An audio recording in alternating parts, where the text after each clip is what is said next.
awesome.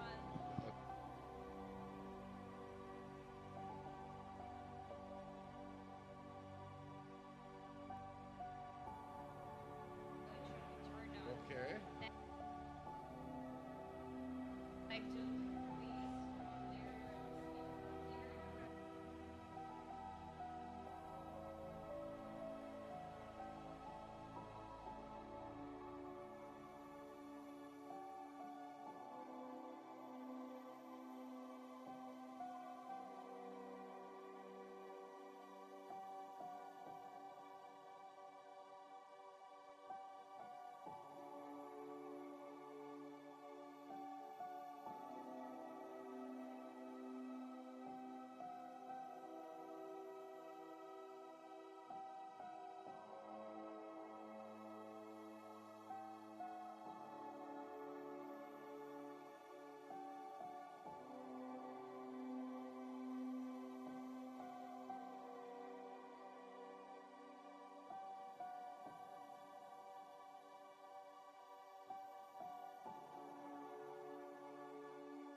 Ladies and gentlemen, we're about to begin in 10 minutes.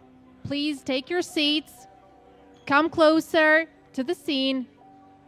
We want you to engage in our tonight's event, so don't miss the chance to take the front row seats.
Okay, everybody, we're about to begin. Please take your seats and get yourselves ready.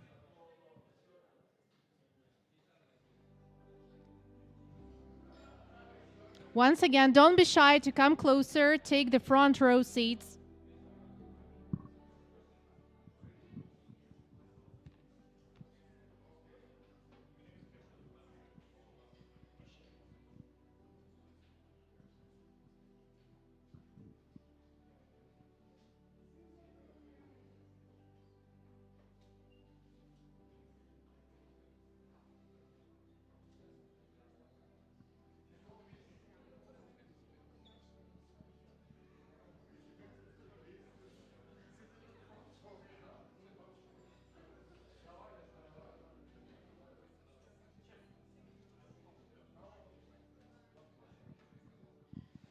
Okay, everyone, let's get it started.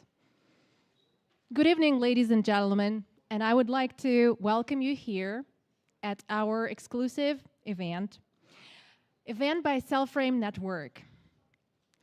To everyone who traveled from across the globe to be here, everyone, developers, investors, entrepreneurs, enthusiasts, thank you so much. Your presence here makes it crystal clear that blockchain cryptography and calculations are no longer a niche experiment. It is no longer a distant prospect. This isn't just academic curiosity. It is a reality that is knocking on our door right now, and it's fascinating, not just for scientists, but for the business world as well. And it is the engine for global change. Now, let's take a moment to show our appreciation to our tonight's hosts, DAO's Hub representatives. Everyone, please greet Alex. Well, thank you, Daria. Thank you very much. Well, hello, everyone. My name is Alexandra. I'm the head of events here at DAO's Hub. Firstly, I would like to thank you all for being here, despite crazy traffic that is happening down there. So we really appreciate it.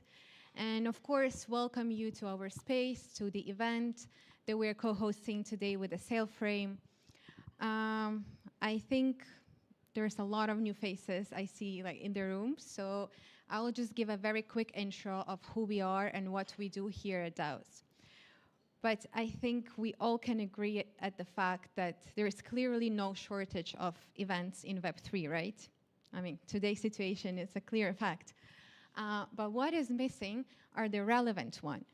Those, that add value to you. And even more, we're lacking the spaces where you can meet relevant people, where you can meet the right people, those who share your vision, your goals, your ideas. And that's why DAO's Hub was created.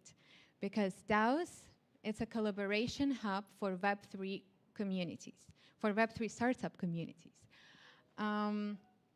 We do like to believe, that this word like collaboration is not just this buzzword that everyone likes to use these days. Because for us, it's about bringing builders, founders, and ecosystem partners under one roof. And we usually get this question, you guys host events, you have that this beautiful hub, you talk about collaboration, but what can I do here? And honestly, that's a very fair question. So to answer the question, what you can do here from the more practical perspective, you can think of this as all-in-one infrastructure for working, for connecting, and for growing. And from practical perspective, yes, you can work here because we do offer various workspace solutions. We have private offices, we have shared workspaces, we have flexible offices. So basically, whatever you're looking for, we can find the right fit for you. Secondly, you can grow your network. Since every member is validated, every member goes through the vetting process. So every person that you meet here will be relevant. And thirdly, you can expand your presence through events like this one, through the partnerships and through the strategic collaborations. And here I would like to give you a bit of our statistics, what we have done so far. So we are pretty, new. We haven't been that much to the market, but I think so far we have done really great job. So far we hosted over 40 events. We have over 14,000 applications, 6,000 of which were validated. We have welcomed over 100 speakers who are builders, founders, investors, but they all share one thing in common: to build something real together, to bring value. And since I already started a bit, I started talking a bit about the event, and I actually would like to pause here since, that's my favorite topic. This space was created to raise the standards of Web3 events.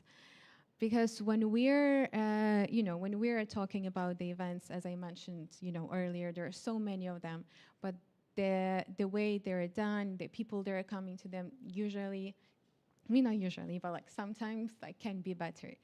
So basically, what we are offering here, everything from A to Z, from the concept to planning to the execution, all can be done by us.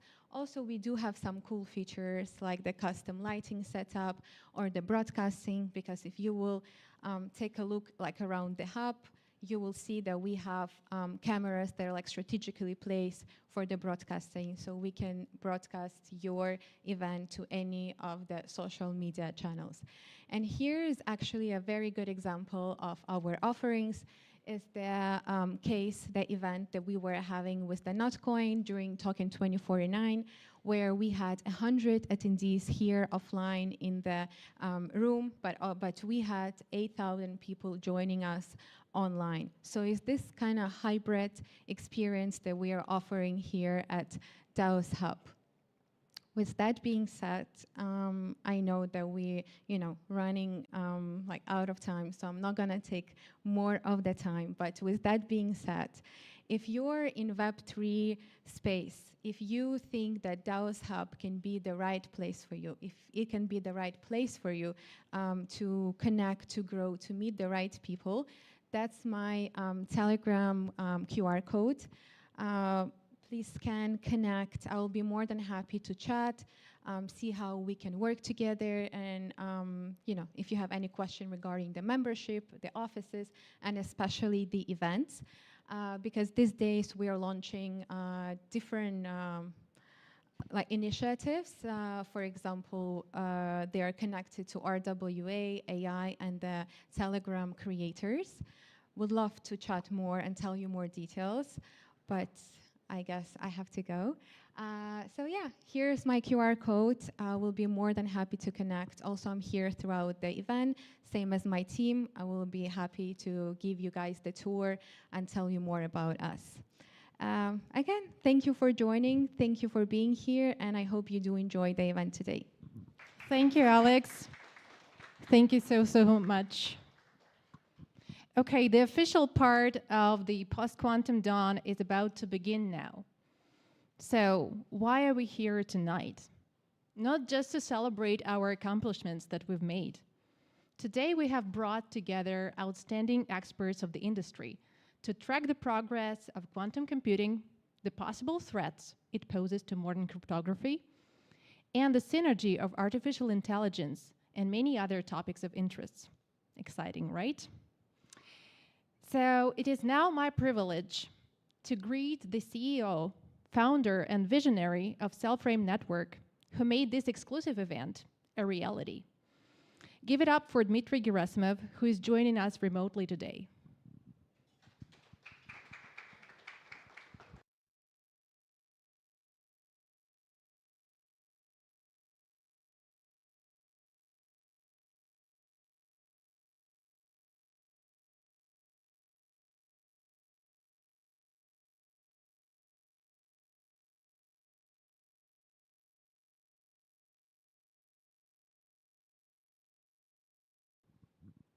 Dmitry, can you hear us? Give us a sign.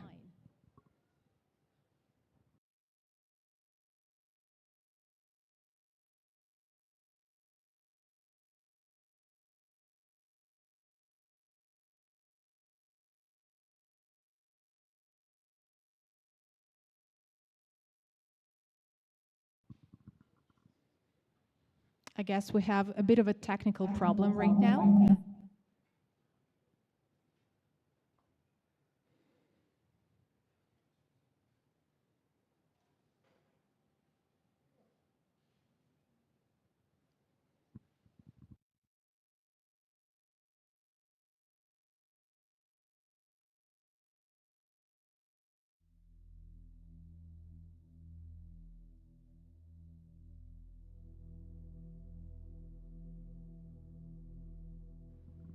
We hope to restore our internet connection anytime soon.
Okay, everyone, change of our plans, but we have to be adaptable in today's world. Okay, so let me announce our first panel discussion speakers then, and we will switch to our offline part at first. So our first panel discussion is called The Quantum Frontier, and let me announce our speakers. Dmitry Nagornych, please give it up for Dmitry.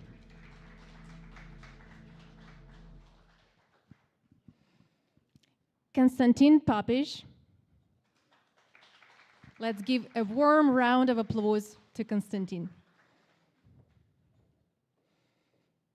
And we have our other participants who are going to join us online, remotely. Okay, that's Dmitry Gerasimov, Pierre-Luc, Jan Smith. Please welcome to our discussion. Let's give a warm round of applause for our speakers.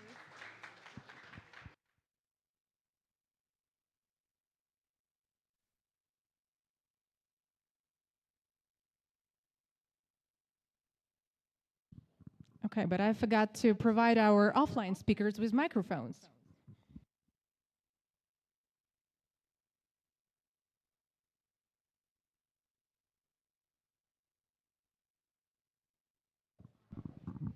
Thank you.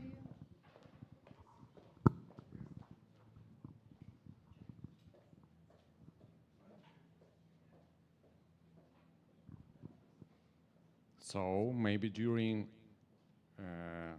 DAOs Hub working out these technological issues, maybe Konstantin will start and tell a few words about Cellframe. Well, I guess Dmitry is going to tell something, but we can't hear him. Okay. Just should we wait a minute or? No, unfortunately.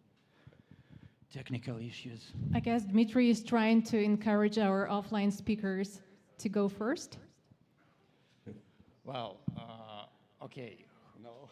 Who is still not acquainted with Cellframe and what are we doing? So Cellframe is layer 0 ecosystem project. Recording stopped. Okay, thank you. Layer 0 ecosystem project and a software development kit, which is capable to be built any, well, multi-layered blockchains, services, and projects on. So the main goal was to implement such a kit with a killer feature, post-quantum cryptography involved, because according to our participants and according to our, well, prospect, 1, 2, 3, 1, 2, 3. Oh. Very well. I can hear you now. 1, 2, 3. Sound appears. Great. I believe answer is yes. If everyone hears me, okay. Hello everyone. I'm Dmitry Gerasimov, CEO of Cellframe, and here is our first Quantum Down event. And here we are. Now let me introduce our participants. And here is Pierre-Luc, founder and CEO of Pauli Group. They delivers post-quantum solutions for blockchain. Then Jan Smith, founder of Quantum EVM company. That's a quantum variant of EVM machine for based on Cellframe as well. And our and in reality, and I supposed also to be in reality with you. Unfortunately, I have to be remotely. And here, Dmitry Nagornych, founder and CEO of .flat and technical lead and Cellframe development team, Konstantin Papich. And here we are, and let's begin our first panel. It's about quantum frontier. It's about quantum threat. What's coming? What's the threat? What's the reason why we are here today? And let's begin from the first speaker that's planned to be. Let me check. It's Pierre-Luc. Pierre-Luc. Awesome. Thanks, Dimitri. I guess we're at the panel, so am I expected to do the presentation, or I can just start talking about quantum? Oh, sorry. Maybe I'm wrong in the. Sorry, one moment. Oh. Yes, you had to make a short report on roadmap to get like timeline for quantum attacks. You can just speak about it. It's not doesn't matter. Just the topic. Awesome. Yeah, so well, I guess why we are here is that because quantum is coming. So the few years ago, well, it's been known for some time that eventually quantum computing would break elliptic curve cryptography. Back when Bitcoin was made in 2008, people thought, okay, it's going to take 100 years. We're good for a while. Fast forward 20 years later, and now we think we're about 5 years away. So like it's happening fast. It's largely a consequence of the fact that the like qubits technologies are working, and people are thinking, okay, like now that it's working, we can make very big quantum computers in the next few years.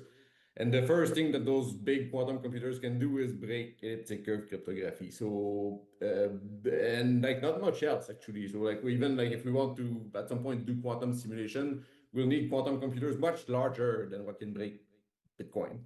So now is a good time to start migrating to post-quantum cryptography, and notably on the side of cryptocurrency. So like I'm excited to see what Cellframe is working on, like with respect to post-quantum layer 0 blockchain. Like everyone is working in this direction who's in here today. Yes, it's not only about some cryptography cracking. It's really important in other industries. Maybe it's much more important in other industries. For example, quantum simulation for modeling of big complicating molecules can help to invent new drugs, new medicine, new pills, and something like this. How new treatments. However, we're more focused on cryptography here today, and if we're talking about more about risks, challenges, and opportunities in a current situation. So let's give a microphone to Jan Smith. What do you have to talk about this? What do you have to say about this? So my concern is that the people making the quantum computers have basically said, whether or not it's accurate or true, that they'll be ready to attack Bitcoin and cryptography in 2027. So that's when I think the risk really begins, because that's when they say that they're going to be ready. Unfortunately, it's actually really complicated to make the migration from current cryptography of elliptic curves to post-quantum cryptography. And so Ethereum is looking at basically like the fastest they can do this is probably 2 to 3 years, including a little bit of testing. But the quantum attackers are saying that they're going to be ready in 2 years. So it's a problem that I'm going to be covering in my presentation that basically explains what's necessary for the migration to occur. One of the problems that we're having is that a lot of people don't want to begin an expensive and difficult process until after the threat is very clear and plain. But it's going to take everybody 2 to 3 years to migrate. If Bitcoin had all of the code available right now, they would still take approximately 1.5 years to migrate. And what they're doing is they're refusing to migrate. They're refusing to change it because even after a quantum attack, 1 Bitcoin will still be 1 Bitcoin. It doesn't matter what the price of that Bitcoin is, the number won't change. The owner will change, but the number won't. So they see this as a not their problem. And that puts $2 trillion at risk. With an $800 billion sale of 6.2 million Bitcoins, you're looking at catastrophic problems across the entire industry. When you look at Bitcoin as a reserve currency, people are pledging Bitcoin as the security and the collateral for a loan that allows them to trade. If the Bitcoin drops, there is an immediate smart contract liquidation, and it sells not only their Bitcoin, but all of their assets as well. So even a 50% drop in the price would suddenly have a cascading effect across the entire ecosystem. And Bitcoin is simply refusing to make any changes to the cryptography. So this is a future problem that we needed to have begun work on in 2024. Yeah, that's a problem. For example, in our ecosystem that's supposed to be quantum secure, still there are big, maybe biggest number of our holders are still holding quantum unsecure versions of our tokens, ERC20, BIP20. So everyone here is who is building its own blockchain protocol. So everyone is interested here to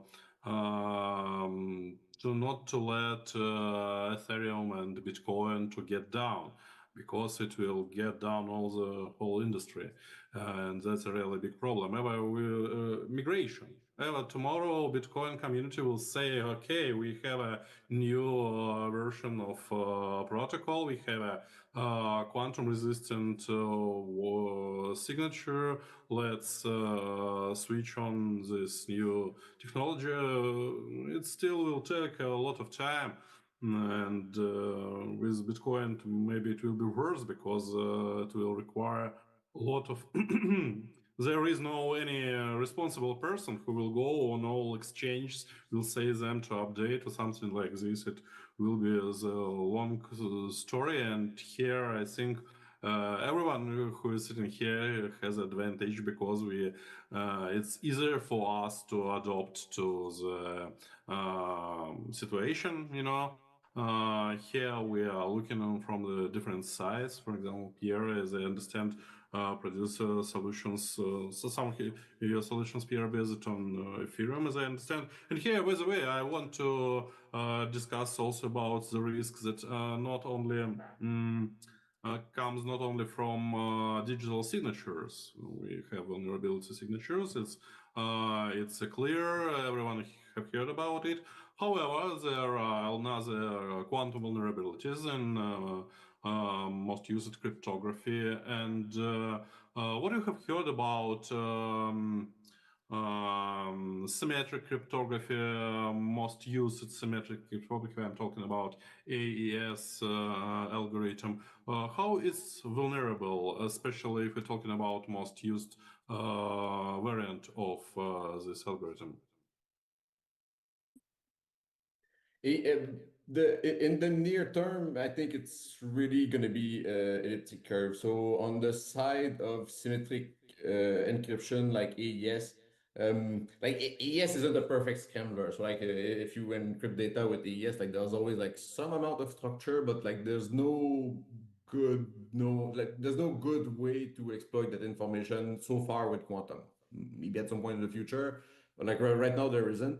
And the machines required to break AES, which is say the brute force method of like Grover search, they would be much larger than what you would need to break elliptic curve cryptography. So the resource difference is say multiple, like each say encryption in AES that you would take to break would probably be equivalent to breaking like 1 billion Bitcoin keys.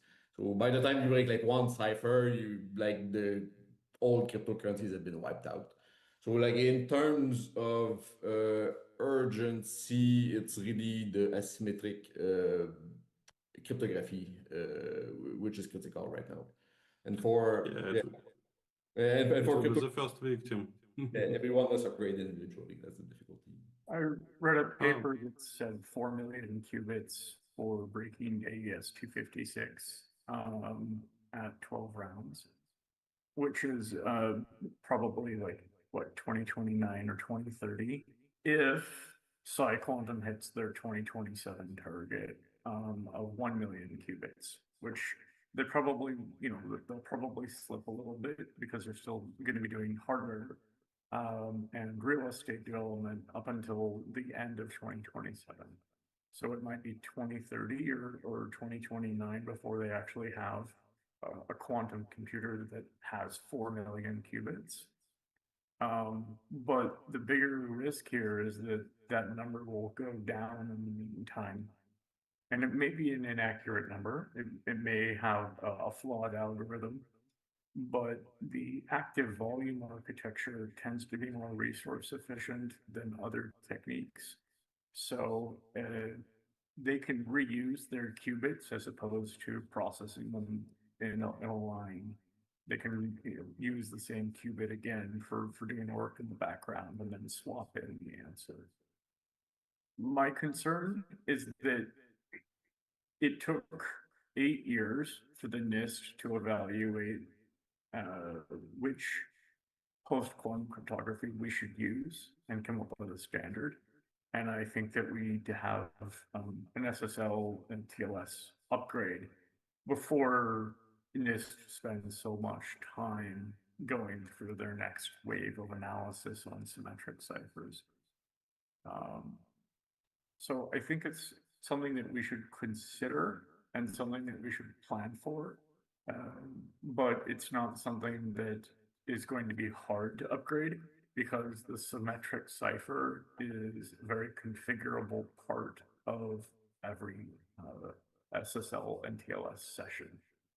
It's not like deploying new public-private keys where it requires authentication and verification. It's a very difficult task. So the rollout of a new symmetric cipher would be very quick, but the rollout for upgrading your public-private keys is going to take a lot of time. Indeed. Yes, for sure, because we don't use symmetric keys for something unchangeable. For example, we always digital signature is a problem because it's a way to authorize someone in somewhere, and symmetric cryptography usually we use to encrypt the channel. Only the vector I see here, it's systems like Lightning that transfers through the symmetric encrypted channel one-time keys, but this such channel to attack such system, you need to be man in the middle, so it's really complicated. Anyway, it's also not the first victim. One question that I love to ask everyone when we're talking about quantum threat, it's one-way cryptography. How it's vulnerable? What do you think about it? Is it how? It's a really interesting question because different people answer differently on this. Is it possible, and how much qubits will be required to find the collisions in the SHA 256 or maybe in Kichak? We just a few weeks figured out the different things, HA3 and Kichak. I'm really worried in this because if we have a possibility to build quantum algorithms that encrypt does hash functions, we just repeat it in quantum circuits, they're all revertible. So if we will revert, we'll not get the original data, of course, because it's just different spaces, but we will find collision. We find the same keys that produce the same hash. It will not be have the same public key if we're talking about, but if we'll have the same two blocks, for example, we cracking the elliptic curve. Okay, we can do it. We can reverse from we can do the private key from public key, and if we have this quantum hashing algorithm and we'll revert, we can find some suitable private key that produces the same wallet address in this scheme, as I see it. And is it possible or not? Pierre, what do you think about it? I was asking about Yen about this, but for you, it's the first time I'm asking you. It's a bit more. Hear Luke's answer, but I'll just want to rephrase what was said. When you're using hash cryptography, you're verifying the uniqueness of data. If it's really easy to find a duplicate hash, then it's very hard to prove the uniqueness of that data. So it's what we're really talking about here is knowing that this is the accurate block, this is the accurate certificate, this is the accurate document, this is the accurate software. And if there was a quick and easy way of getting a duplicate key that what they call an address collision, then you would be able to forge evil software and release evil software into the ecosystem that has the same digital signature, but the signature was signing the hash, and the hash has this alternate copy that's an evil program, but it has the correct signature and the correct verification. So that's the scope of the problem. But I love Pierre-Luc's answer. Yeah, I'll go. Thanks for the context, Jan. So I'll probably go a bit more on the technical side. So, historically, there has been attacks on hash functions. Say MD5 is broken, so don't use it. You can, I think, find pre-image attacks for MD5. SHA-1 was broken with collisions about 20 years ago. Not for pre-image. So you can find collision classically for SHA-1, but if you just know a hash, the recovering a document that produced the hash, I don't think it has been broken yet. Google actually created a fake Adobe PDF that had the exact different content, and they signed it with SHA-160, and they said, look, it's actually broken, get off of SHA. Okay. I knew for DeFi, but like for SHA-1, for SHA-2, like the Bitcoin mining in some sense is an attack, is a pre-image attack on SHA-2. So like as the difficulty increase at some point, if it reaches 256 bits, it's essentially a pre-image attack on SHA-2. So far, there's no classical shortcut, but like SHA-2 is not known to be super robust. So people are like finding it like more like shakier and shakier. SHA-3 KCAC is more solid, like in its construction to resist quantum. That said, like on the quantum side, at least in the public domain, like the best attack is Grover. And Grover search, like in terms of number of like logical qubit, it's not that much, but like is the circuit depth. So like say for SHA, in theory, if you want to do a pre-image attack, it will take 2 to the 128 like cycles. So that's roughly like 2 to the like 10 to the 40 gates, or like at least like the depth of the circuit. That's compared to say breaking it's a curve cryptography, you require maybe like 1 billion operation at most. For breaking SHA, it's like 10 to the 40, so like 10 with 40 zeros. In practice, like that, like when we do error correction on the quantum computer, the more gates we want to do, the more physical qubits we need to burn to like remove all errors. If we only have to do error correction for 1 billion gates, it's a lot less than for 10 to the 40 gates. And the problem also is that the current generations of quantum computers, the next 10 years, they will run at maybe at most like 100 megahertz, 1 gigahertz. If there's 10 to the 40 operations to do at that rate, it's just going to take forever. So in the current state of things with textbook algorithms, I would not be worried that pre-image attack on SHA-256, not at 256 bits, just because it would take pretty much just to run the quantum algorithm would take the age of the universe. So like you could get there by the age of the universe, but like it's not. Okay, that was really insightful and thought-provoking. Thank you so much. And I would also like to engage our offline speakers. Konstantin Papež, please take the floor. Okay, I'd like to touch not too deep into technical details, but more popular thread. So in the beginning, when Jan started talking, he urged everyone to shift funds to post-quantum protected blockchains. Well, I actually would like to ask, what about, why do we need to urge, because, well, post-quantum threat narrative is actually debatable. So Google has already claimed to be, okay, to build a prototype with quantum supremacy, yet they haven't cracked any classical crypto. So what is this estimate 2027, based upon? So why do you think that progress in hardware building of quantum processors is, well, so urgent? Please.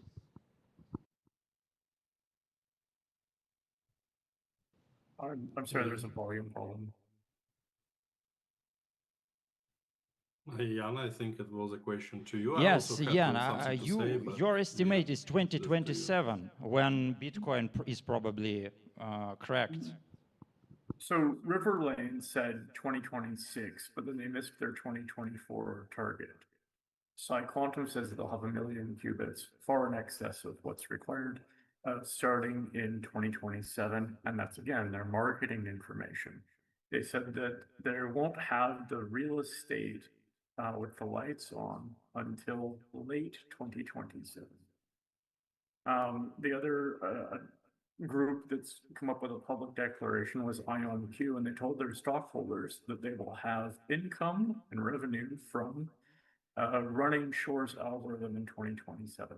I don't think that that's feasible for them, but these are the targets that are being given. And I think that we should plan the defenses before the plan the attack. I think that of those groups, that PsiQuantum is the most capable and the most likely to hit their target. But it's a target that comes from their marketing, and I just think that we should be ready before that. And I'm sorry, it's really hard to hear, so I wasn't even sure that that was a question. Okay, and I want just to add a little. My common sense of situation is pretty same, and I cannot say exactly why on what I'm basing my point of view. I can say that it's based on it's. For me, it's just sense. I can say honestly, I cannot say based on this, we calculating this, measuring this, blah blah blah. It's a type of sense, and but for everyone say the same because it's only sense of situation. How we see it, how big a challenge still we have to pass through to achieve the main goal, universal quantum computer, or at least specialized cryptography cracker. It's okay to not to build a universal machine. We can do specialized machine. It's okay. And for quantum computer, about their progress, why I believe them too. There are a lot of different possibilities to solve the current problems. There are different ways to build a quantum memory. There are different ways to correct errors. Sometimes we invent something new. We remember a year ago we all was excited with possible finding of Majorana modes in topological defects. It was Microsoft were trying to invent quantum chips. They failed. Yes, I know that they failed, but something like this should happen. Who knows? Maybe it will be something with Cooper pairs in microwave emitters. Maybe it will be everywhere around. Mods will be fine. Who knows? And maybe we'll invent something in time crystal. When I was talking similar talks maybe in 2019 with physics with physicists, with other with blockchain entrepreneurs, our calculations was much bigger. We were talking about tens, about maybe hundred, maybe not hundreds, maybe about tens. We were talking about maybe in the middle of this century. We were talking about 30s, about 40s, about 50s. Most optimistic people were talking about 30s. Realistic, we're talking about 50s. Right now, if we're talking about 50s in aspect of elliptic curve cracking, it will be pessimistic. Today, all realists talk about end of 10th, beginning of the thirds, not about center of the century. So you see, all as Ian said before, current measurements, they are very average. Usually, it's on the top of it's not the lower. It's not about earliest date. It's maybe about the latest variant. So everything can happen earlier than later. Sorry, maybe it was too chaotical. I was trying. Okay, estimate shifted back, so the quantum threat gets closer. And okay, our headline is actually that crypto holders should shift their assets to post-quantum protected blockchains anyway, just because we should be ready for this disaster, okay, apocalypse, yes, as it's often called. Quantum apocalypse. Yeah, okay, let's whenever hear it happens. Let's hear it from Dmitry Nagordych, the CEO of the DotFlat project. DotFlat project, a decentralized stable currency that is resistant to inflation. So please. Thank you. Just I want to add only a few words on this discussion. You know, for more common users like me, for example, I understand the Q day is like a threat of losing all my assets. And as for me, it is a matter of time. So as quantum computing is rapidly developed, so it doesn't matter whether it will be in 30s or in 40s. So I share the same view with the Cellframe. The same view that you have to take in consideration the long-term perspective. So you have not to look just near your nose, but to look forward. As for me, it is like obvious that this Q day and this Q threat will realize. So that is why we decided to build that project together. So to become like quantum safe, and like Konstantin and others said that crypto holders have to move some of their assets to quantum safe blockchains.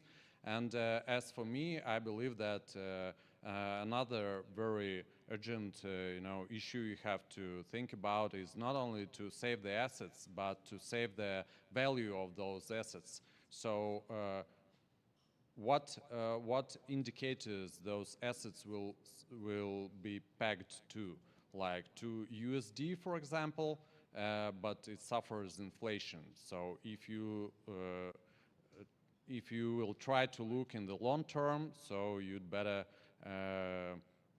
better choose inflation safe and quantum safe assets. Okay, thank you so much. If nobody minds, that would probably be the end of this first part, the first panel discussion.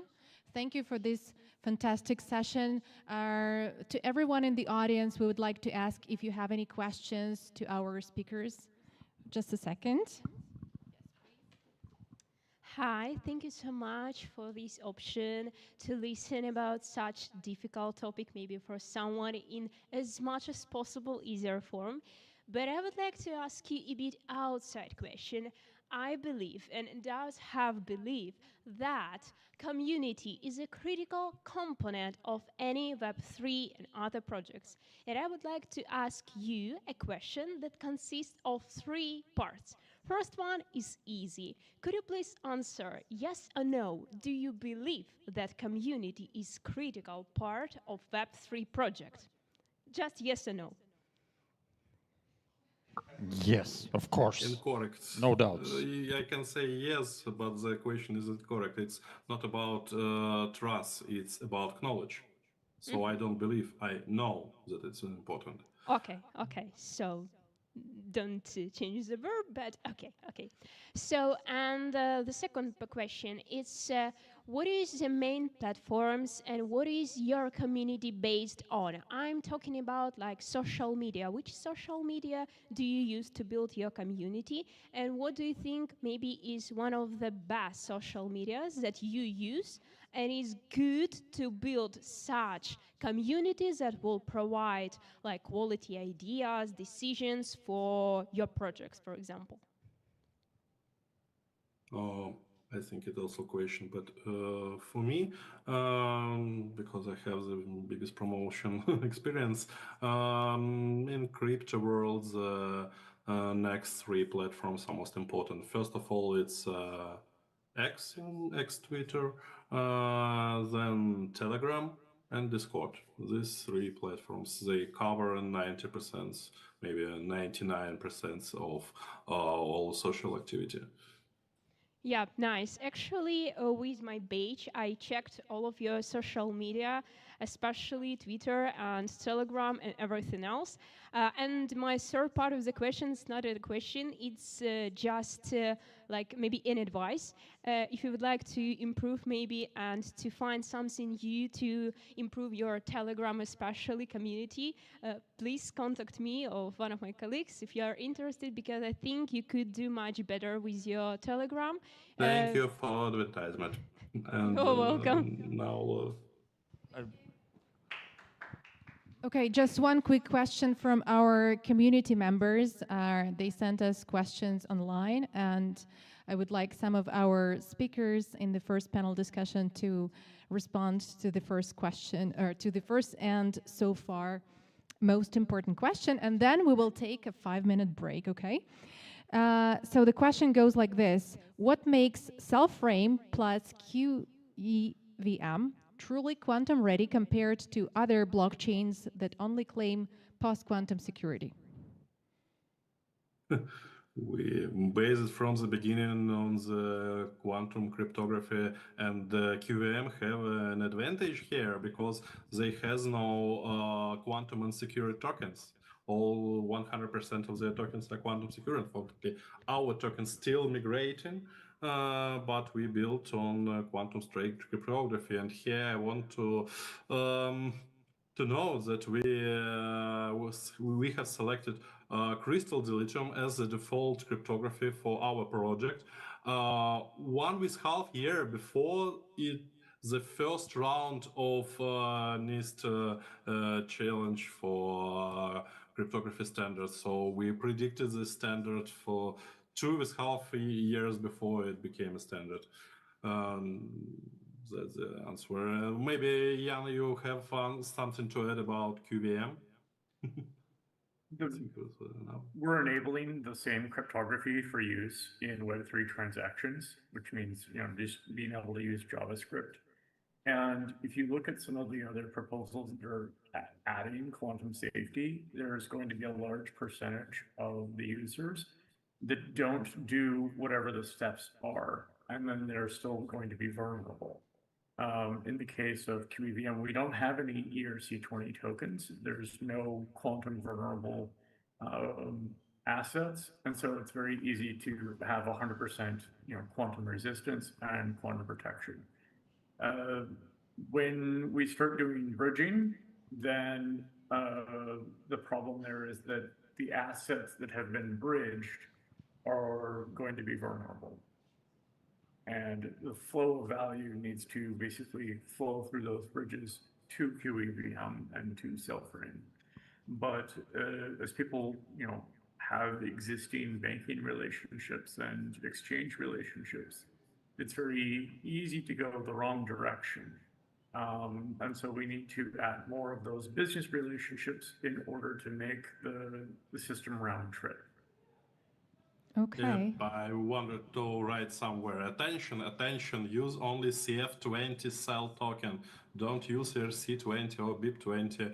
Our official token, only CF20. Just want to mention, for example, just not long time ago, I have a request from one of our biggest exchange where we are listing, and they asking to provide like a huge amount of ERC20 liquidity, because we still have interoperability between exchanges on ERC20, and it's weird. We should to switch on CF20.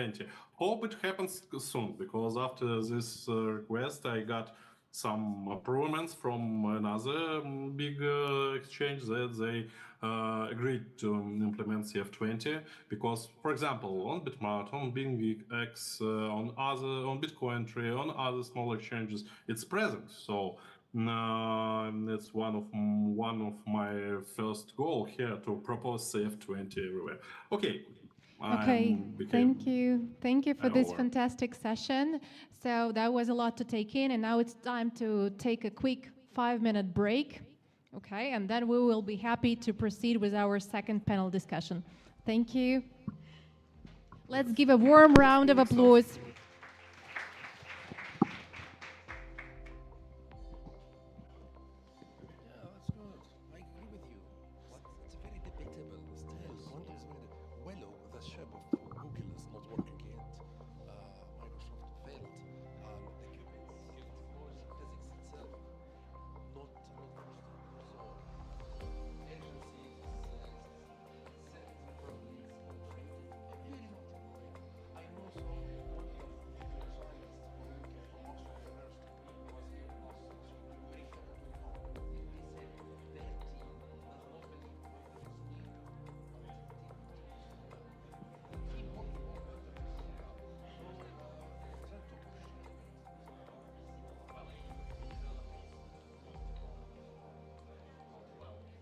urgent to get this hype around this quantum.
Yeah. Just and please do not.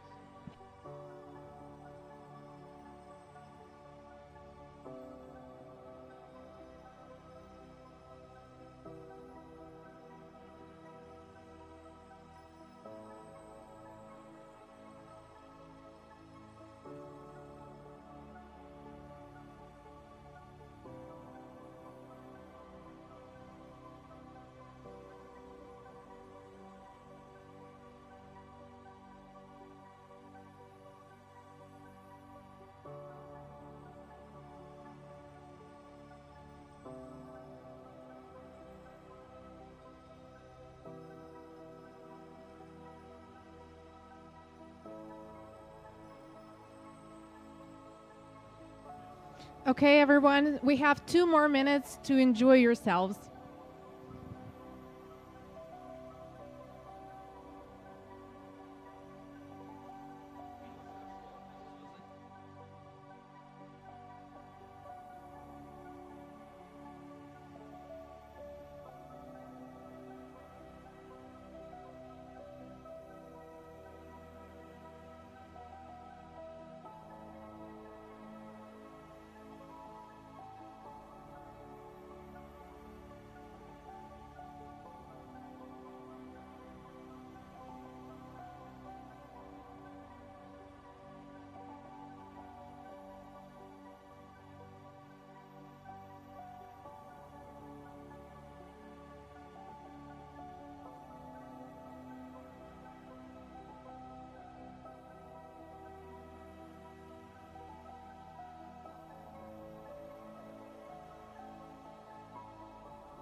Okay, everyone. The second part of our panel discussion is about to begin now. Please, everyone, get back to your seats. I know that you're engaged in your networking and getting to know each other, but it's time to get down to business.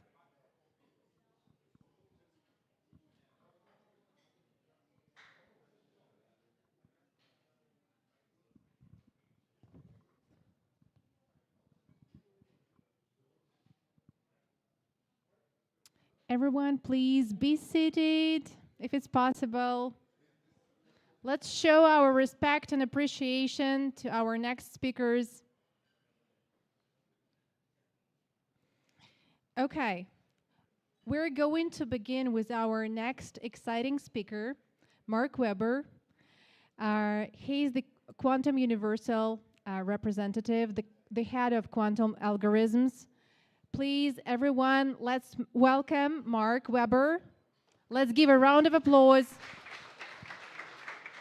And Mark will be making a report on the progress of quantum computing, quantum calculations. That is a very exciting speech that we're about to hear now. Yeah, hi everyone. It's great to be here. So yeah, my name is Mark Weber. I'm the head of quantum algorithms at Universal Quantum. We're a company that builds quantum computers. So I'm an expert on how to use them and how to get the most value and efficiency out of them. But my company is the expert in building them. So to jump right in, we build machines that allow us to control individual atoms. We fabricate a microchip, ions, atoms, charged atoms. They float a few micrometers above the surface of that microchip. You can see them in the little white dots on the art here. And we can physically move them around and manipulate their internal states. Each one of these atoms is a qubit, a quantum bit. And on the bottom left here, you can see individual, from the lab, addressed ions here, individual imaged of ions. Now, there's many ways to build a quantum computer, and I'm going to go into some of that. Really, today, I'm just going to give you an overview of how to think about the progress of quantum computing and touch on the encryption threat. So first, though, to take a really big step back, and this is helpful, to contrast the journey that classical computing went through. So in the middle here, we have the ENIAC machine. Does anyone know what this was built out of? Yeah, I think there's a few. This was built out of vacuum tubes. This was before the transistor was invented. This machine was used to break encryption in World War II. Yeah, so they were building machines, they were building computers, and computers were useful before they found the transistor. But it wasn't until the transistor was found that really that digital transformation that we know over the last 80 years was possible. And that's because this underlying medium, the transistor, was just inherently so great for what we needed it to do, like inherently scalable, as compared to a vacuum tube. You know, ENIAC machine was huge. I don't know how many bits it had, but not as many as your phone. Okay, and maybe we're familiar with Moore's law. We've gone on this journey of doubling our compute per cost over every few years, this exponential growth, right? But there is an end in sight for Moore's law. I think there'll always be progress on techniques and algorithms and new things around the corner for classical computing, but there are fundamental limits for classical computing. We need to make these transistors as small as possible, right? Like, okay, heat dissipation, that's important, but really we're trying to cram as many transistors as possible into the smallest space. Now, already transistors are approaching the 50 or so atoms. You know, they're small. But as you go smaller and smaller, quantum effects that in this case are undesirable, this isn't good quantum, this is bad quantum, those quantum effects introduce noise. So we're at that limit now. We're getting close to it anyway on the progress within the underlying hardware for classical computing. And then enters quantum computing.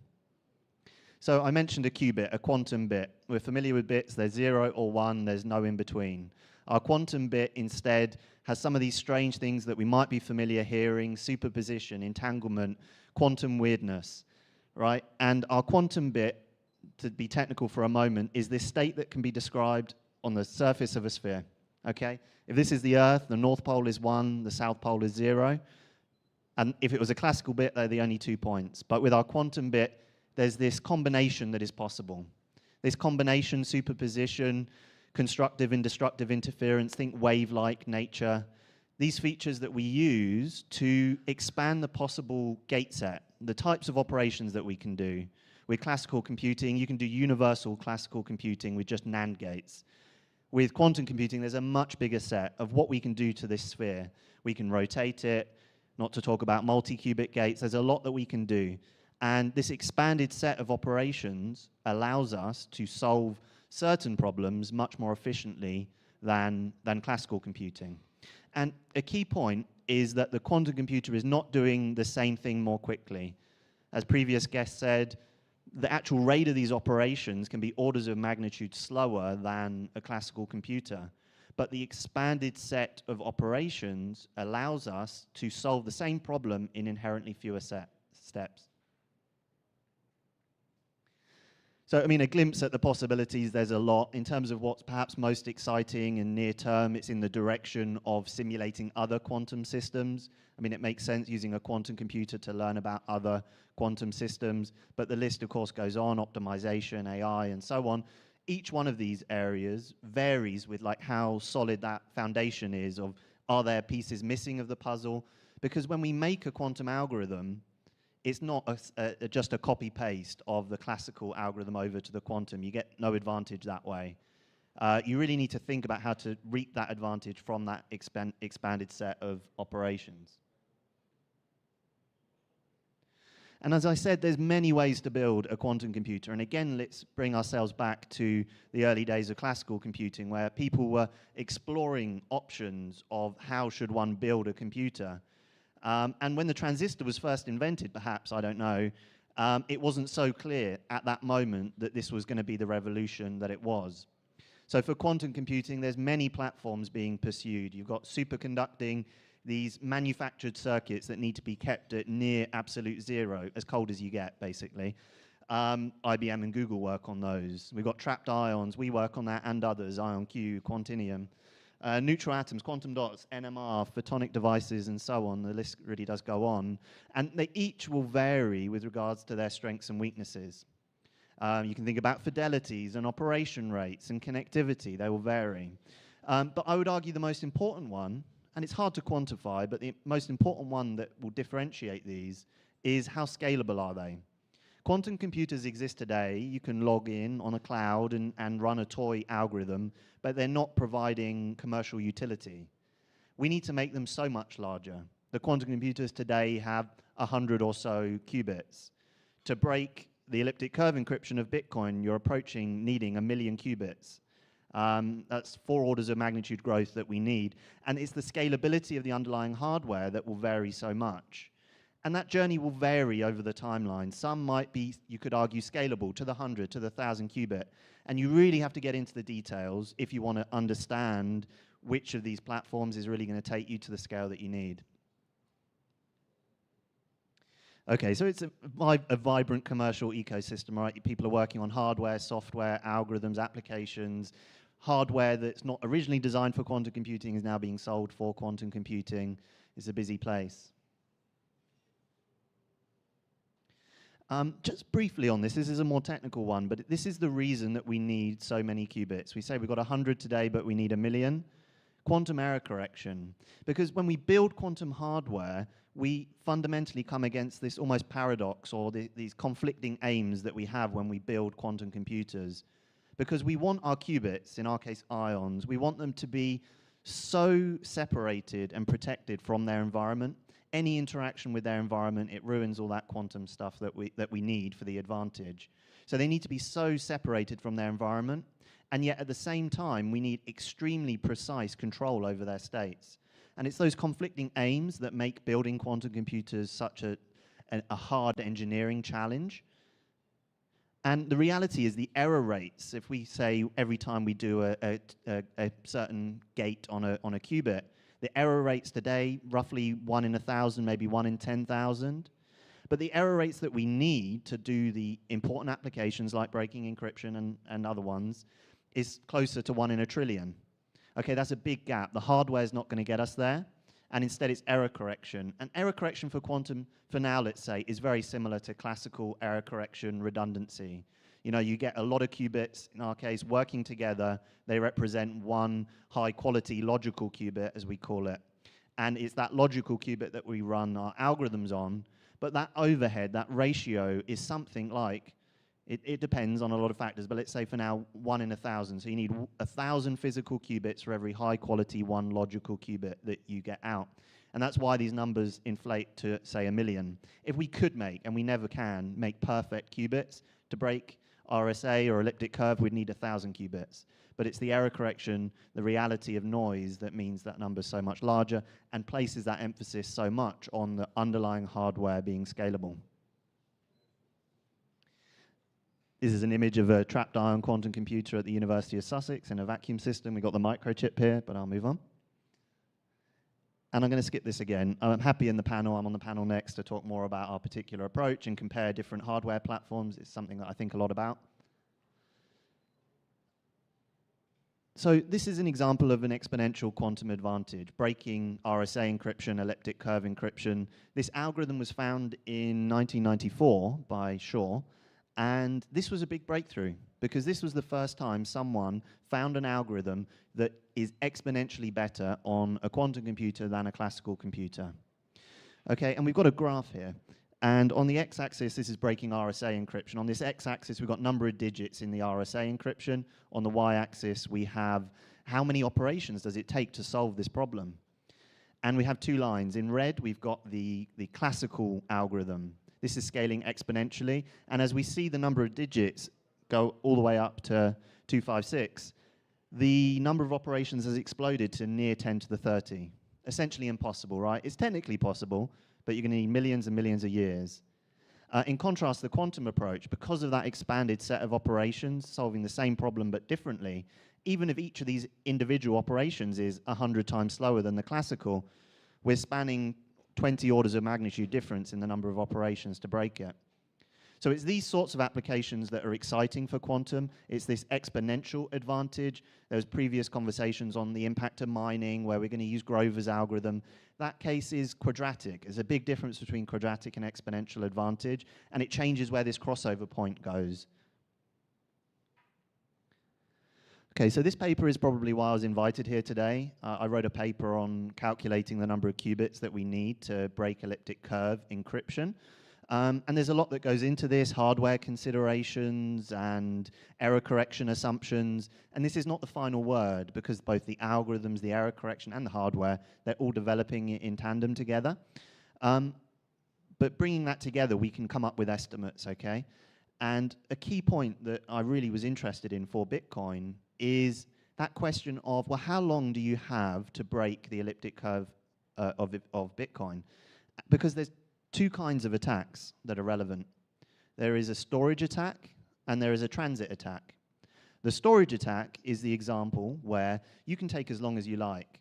Now, under best practices, there's not any exposed keys for a storage attack. However, in reality today, there is a large percentage of tokens available, Bitcoin, Ethereum, with compromised public keys. And for those storage attacks, as I said, we can take as long as we like with our quantum computer. Now, that's in contrast to a transit attack, which is a concrete vulnerability time window when a transaction occurs and a public key is exposed only until it's incorporated. And that amount of time varies based on the network, the congestion, and the fees. Let's say it's 10 minutes for Bitcoin. Now, the reality is when we do these estimates, the number of qubits that you need to perform a transit attack in 10 minutes is so much more than you would need for a storage attack if you were taking your time and could have 10 days or a few months. It's roughly linear, okay? If you want it to run 10 times faster, you're going to need 10 times more qubits. So for breaking elliptic curve encryption and RSA, ignoring that time overhead, yes, it's 1 million qubits or so. There's a lot of time windows thrown around for quantum computing. And of course, everyone needs to balance the reality of scientific progress with marketing claims, and that comes from a company that is building quantum hardware. But this is coming. Maybe it's not in 2 years, but this is coming. The rate of hardware progress is very extreme. I might not say 2 years, but it is coming. So I would say there is time to adapt, but it's absolutely critical, whether it's for Bitcoin or alternatives, that this is taken into account. Okay, so thank you for listening. I'm going to be on the panel, so if there are questions, you can save them until then. Thank you so much. We would like to thank Mark Weber for this insightful, thought-provoking, and actually very, very captivating speech. Thank you for this opportunity to take a deep dive into quantum computing. We really appreciate it. Okay, and we also want to encourage our audience tonight to ask questions. If you have any, please give us a sign or let us know. And we're proceeding with our second panel discussion, which is called the cryptographic response. And let me announce our speakers. So we have Cenk Bayrak. Let's give it up to Cenk. Cenk is the creator of CPunk, the first quantum secured meme token on the Cellframe mainnet. Then we have Matthias Mende, founder of Bonnet's Market. Let's give it up for Matthias. A crypto enthusiast from Dubai, actively involved in the local and international blockchain community. Next up, we have Mark Weber, who we have already introduced, of course. Then we have Konstantin Papish, Cellframe developer who specializes in designing and implementing post-quantum protocols, responsible for the technical development of the network core and developer tools. And are joining us remotely, we've got Dmitry Gerasimov and all our other speakers, Jan Smith, who we have already greeted, and we have just a second, Anton Gerasimov, lead researcher and developer in the field of post-quantum cryptography. So I believe I have announced everyone, and we are excited to start. In the beginning, I want to mention that it was really, really exciting lecture about quantum computer. And before we start to dive into cryptography, I want to just, Mark, always wanted to ask it to someone who developed ionic-based computers. I have heard about technologies that can group qubits in small ensembles of 2, 4, 8 qubits and behave quadruqubit or something like this. And just want to ask, will we have some? Is it possible to scale existing technologies of quantum calculation with such grouping of qubits together? It acts like error correction, or maybe otherwise it's just produce more errors, more noise with this connection. How possible to scale this? Will it be? I have heard about quantum entanglement between huge massive of particles, maybe 100 atoms or something like this. Is it effective? Is it a way to for ionic computers, or it's better to operate with a single atoms? Mark? Yeah, thank you. Yeah, it's a great question. I mean, I'm coming from Universal Quantum. We build trapped ion quantum computers, and our entire focus is building the hardware in such a way that we can get to 1 million qubits and beyond. So my short answer is yes, but the reality is there's a lot of differentiators, even within trapped ion quantum computing. But to make a more general point, such an important part, whether you're talking about superconducting of IBM and Google, or trapped ions, such an important part is how you connect modules together. When you're trying to build a 1 million qubit machine, you can't fabricate this in one go. You can't fabricate a 1 million qubit chip. You can't fabricate a 1 million qubit superconducting device in one go. And so you need a way to fabricate individual modules, and you need a way to be able to connect them together with a quantum signal. And that's something that Universal Quantum does do differently. The more usually considered approach for trapped ions is something called photonic interconnects. So you have separate modules, each within their own vacuum system. You connect them together with something like a fiber optic cable.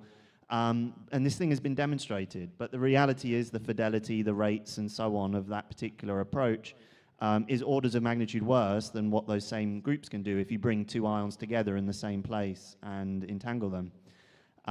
So there's different ways to do it. That's my key point, really, to your question. Our approach is all to do with shuttling ions around. We have our microchip. We can physically move our ions via just really simple stuff, to be honest, in terms of varying voltages to electrodes of this microchip that, by the way, is fabricated in standard silicon large foundries. So it really varies between hardware platforms. Our approach is all to do with individual ion movement, physically moving them around, connecting our modules together with that.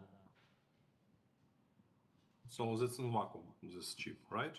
To operate with the single atoms, single ions. Yeah, so we build an individual module, the ions float above the surface of that module, and in our particular case, we can fabricate separate modules. You physically align them, and we've demonstrated the physical movement of ions between modules. So they're each in individual sort of electrode, in individual wells, but they've physically moved around. Okay, I have satisfied my curiosity in this direction, so let's return to the cryptography. And here we are. As we understand from previous talks, we have a really big threat, and what are the solutions we have?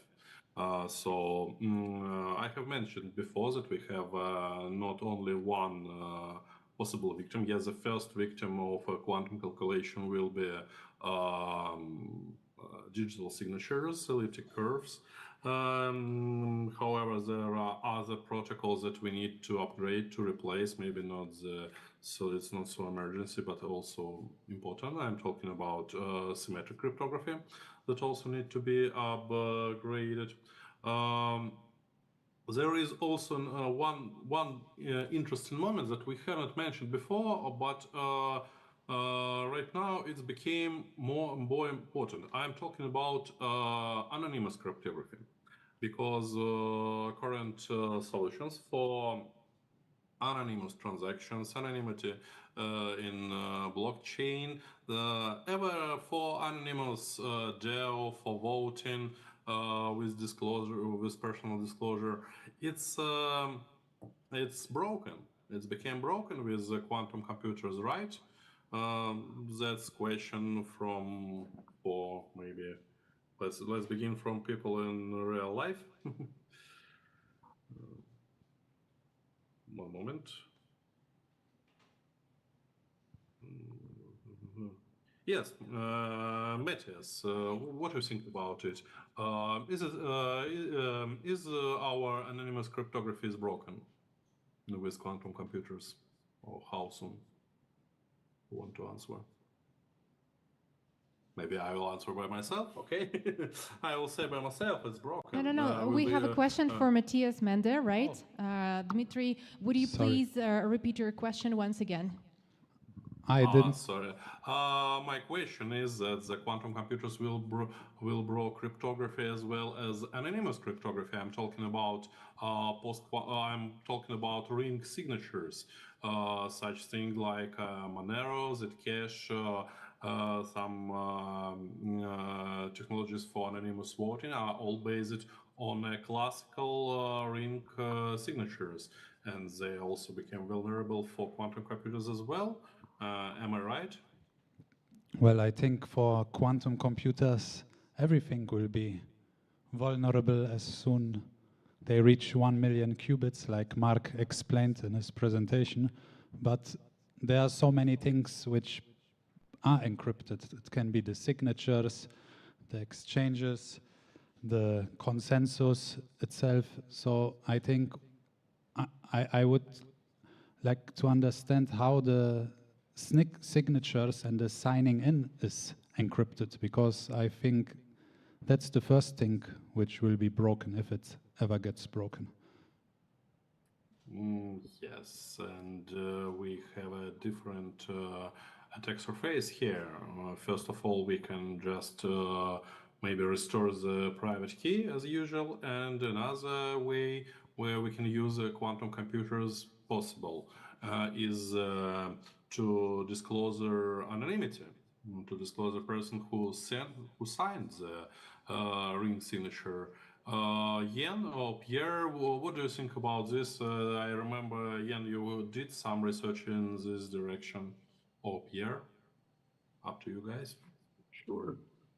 So There are ring signatures in post-quantum cryptography, but it's completely different. And this is a ring learning with errors. And it's basically a game of grapevine where it passes a message along and always get it wrong. And after so many repetitions, it's hard to distinguish between who sent it and what the original message was.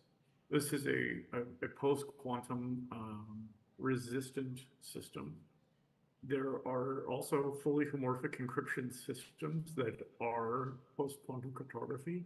Not every FHE is automatically post-quantum, but the ones that are broken are multi-sig, multi-party computation, secret sharing, and pretty much every method of collaboration between people in banking. So I suspect that smart contracts and the use of blockchain will replace multi-party computation for banking. Banking will need to start using post-quantum smart contracts in order to do the things that they're currently doing today in cryptography directly. Yes, I agree with you. Just I was talking about anonymous cryptography about ring signature. That's Anton, broken.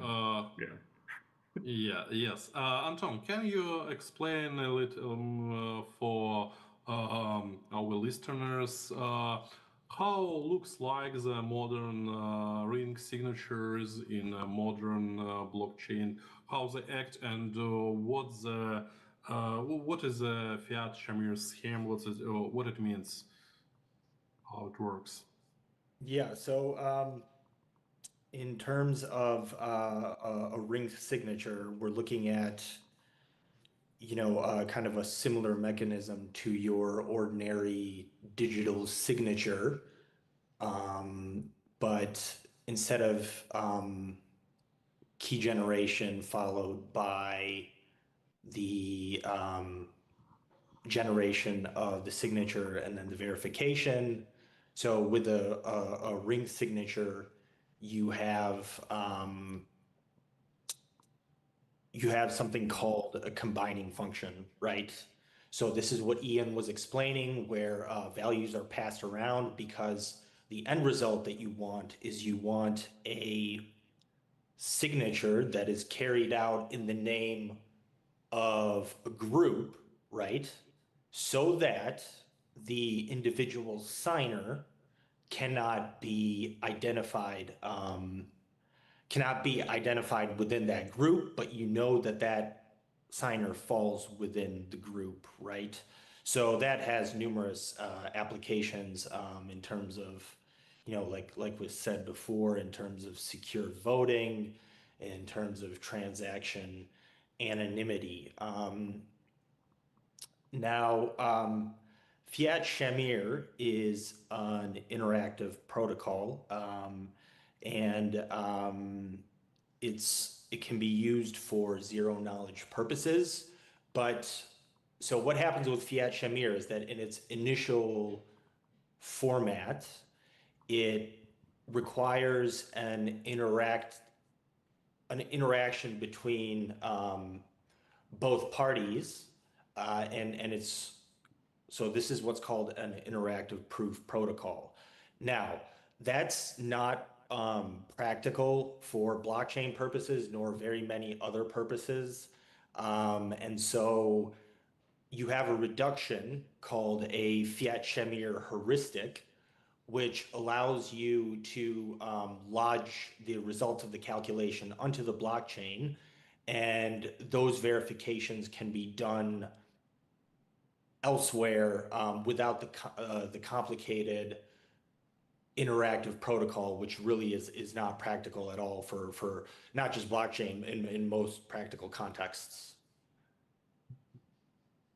Yeah, the practical context is important because we can modify it with some simplest way with increasing its size or something like this, but it became really huge. It will be not usable for blockchain. However, for the modern time, there are few projects that call them post-quantum mixtures. They use such huge, non-usable for blockchain purposes things, and just for mixtures. However, it's only for mixing for on-chain.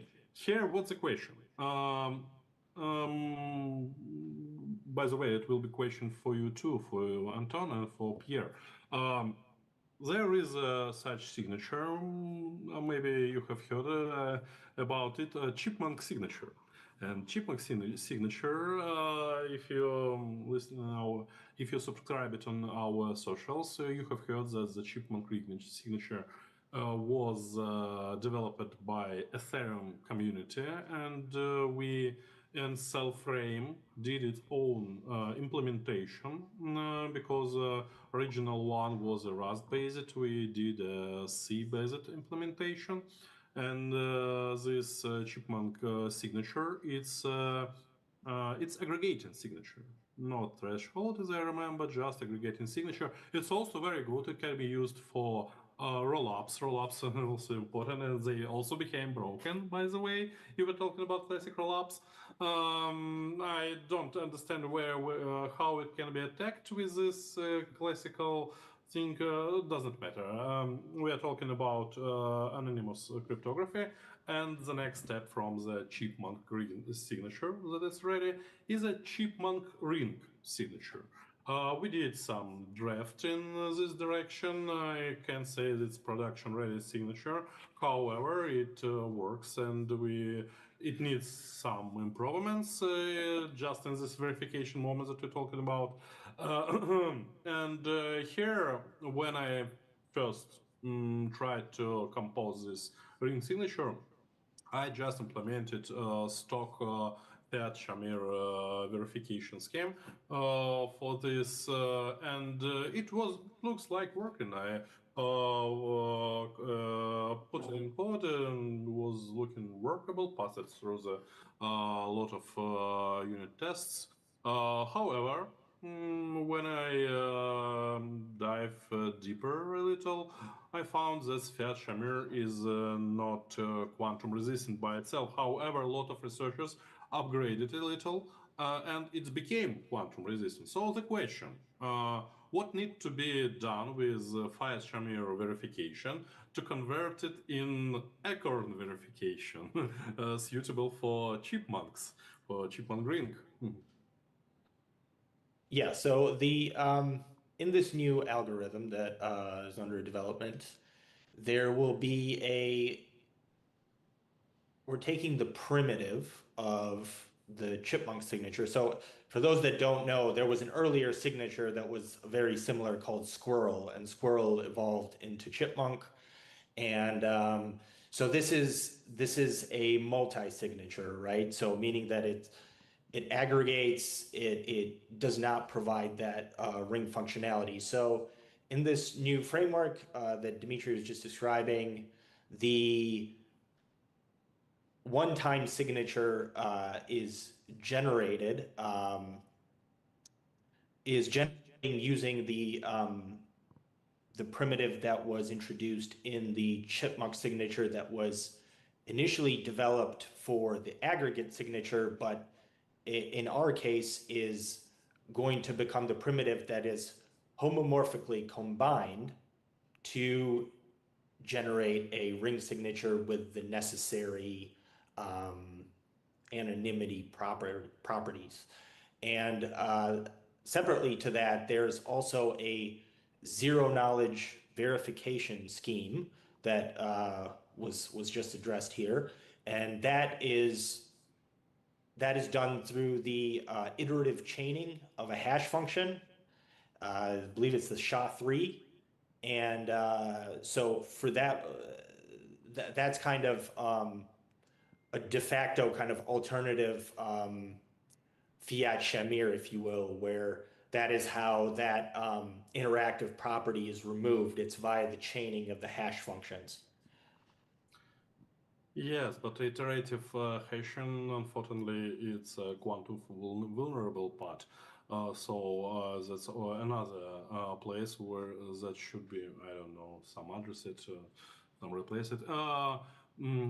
the question I have, Pierre, you did some post-quantum solutions for Ethereum as something like post-quantum vault.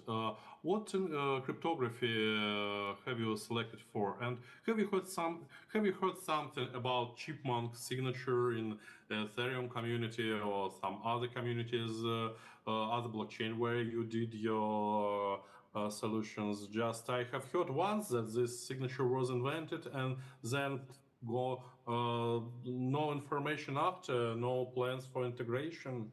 Nobody interested in community with such things. What do you think? I've not seen much about Chipmunk. I started hearing about it like only fairly recently. And for what we did in Ethereum is we did the Lamport signatures. Actually, like we look at the NIST methods, and what we wanted to do was to do a smart contract verification of some post-quantum signature. And the main issue with Ethereum is the gas cost of the individual operation.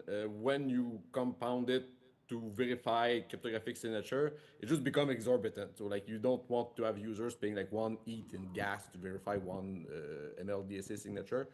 And even if you take elliptic curve signature and you decompose that in the basic operation, it's also exorbitant. So like the opcode discounts the verification of elliptic curve signatures. So, and given that, we had looked at post-quantum signatures, and then the only one which is doable at like a reasonable cost is like the good old Lamport signatures from 1979. So like you can use them one time, but like it's quantum resistant. It's kind of like the hydrogen atom of quantum resistant signatures. It's not the like whatever happens, like it will not break, so it's kind of like a fallback, but like it's definitely not the like in terms of user experience, like the reusable signatures are like definitely preferable. So on the side of Chipmunk, like one thing to be careful about, like with maybe like the new post-quantum schemes is going to be, and why it's important to have the standardization is like when will come the time for hardware wallets, like the creating like secure element chips in silicon that is quantum resistant is extremely expensive. So like it's tens of millions in investment. So like every time a new signature scheme comes about, like somewhere downstream, someone's gonna have to put the money into the silicon, like to make it into hardware wallets. So that's why it's like it's important ideally to try to stick to either the standards or like for like very good new schemes, push them through the standards so that there can be a pipeline, an efficient like capital pipeline for hardware security. Interesting. Okay, let's pass microphone to the hall, to our guest in real life. And here with cryptography appears another question about its implementation purposes. So here I want to ask Cheng. Cheng, what can you say about implementation of modern quantum resistant cryptography for such a thing like your project, and maybe you can talk about something more about Messenger that's coming. Okay, we don't use new stuff, but we are just using NIST approved stuff. So about the cryptology we used IES. We generate a key, and we encrypt the message with IES symmetric encryption. Then we let's call it a box. Then we encrypt that box with Kyber, and all users have their public keys on our key server. So if I want to encrypt a message for Konstantin, I just grab his public key from the key server. I encapsulate the encrypted message with this key, and then I get also his signature from the public signature from the key server, and I sign it and send it to Konstantin. He opens the message.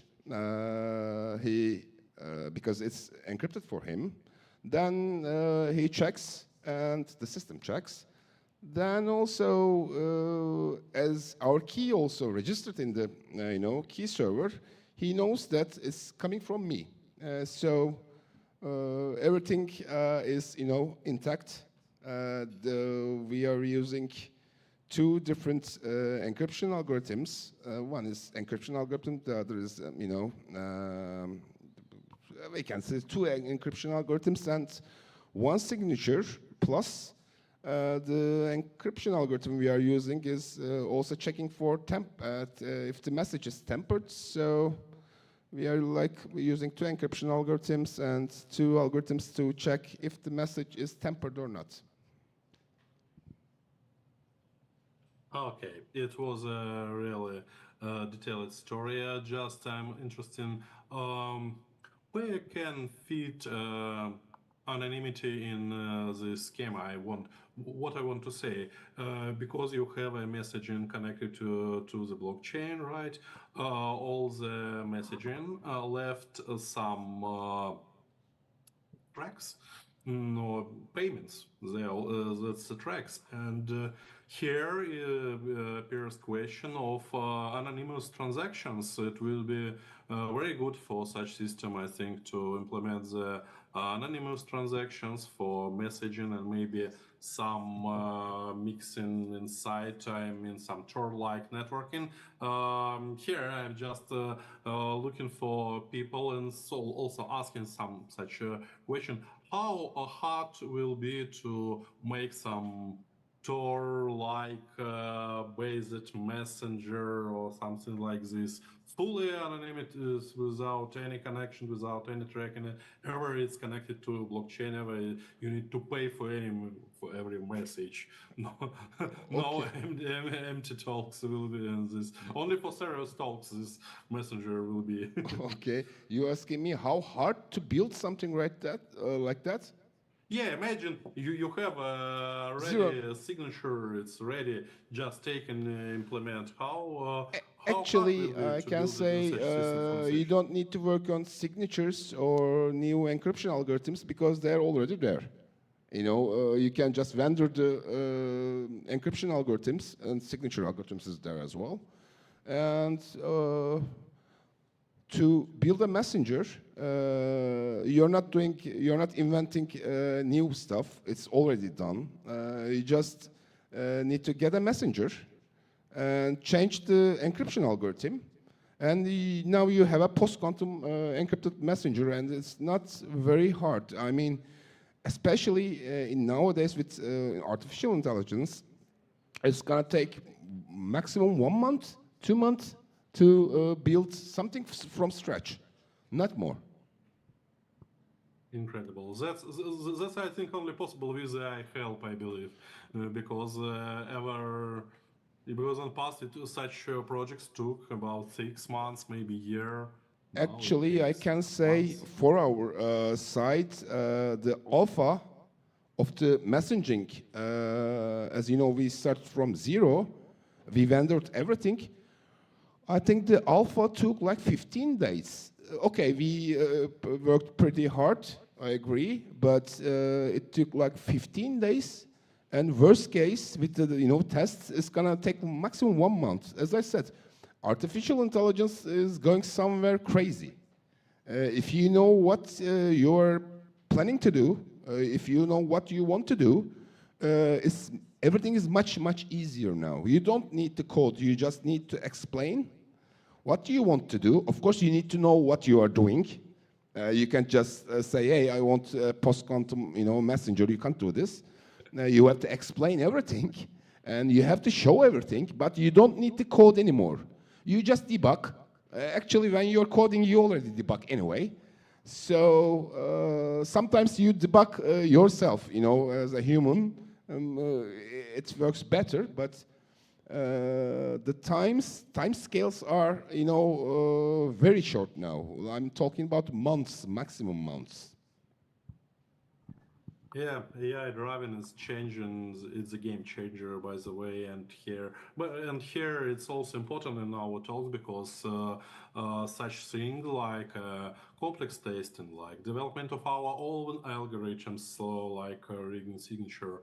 In the past, it was only big corporations and governments can let themselves to invest in such thing. Now we can develop it within small groups and have some real results. For example, this current draft of the Cellframe ring signature I did personally, single person in 1 week, so something like this. Yes, it still has few unfinished things, and we need a lot of work to prove it that it works how we expected, and it's not breakable. However, 95% of work I think was done in this week, and it's incredible. However, there is a big problem that you need to explain, right? And you need to explain, and you need to have expertise to prove that the result is not hallucination.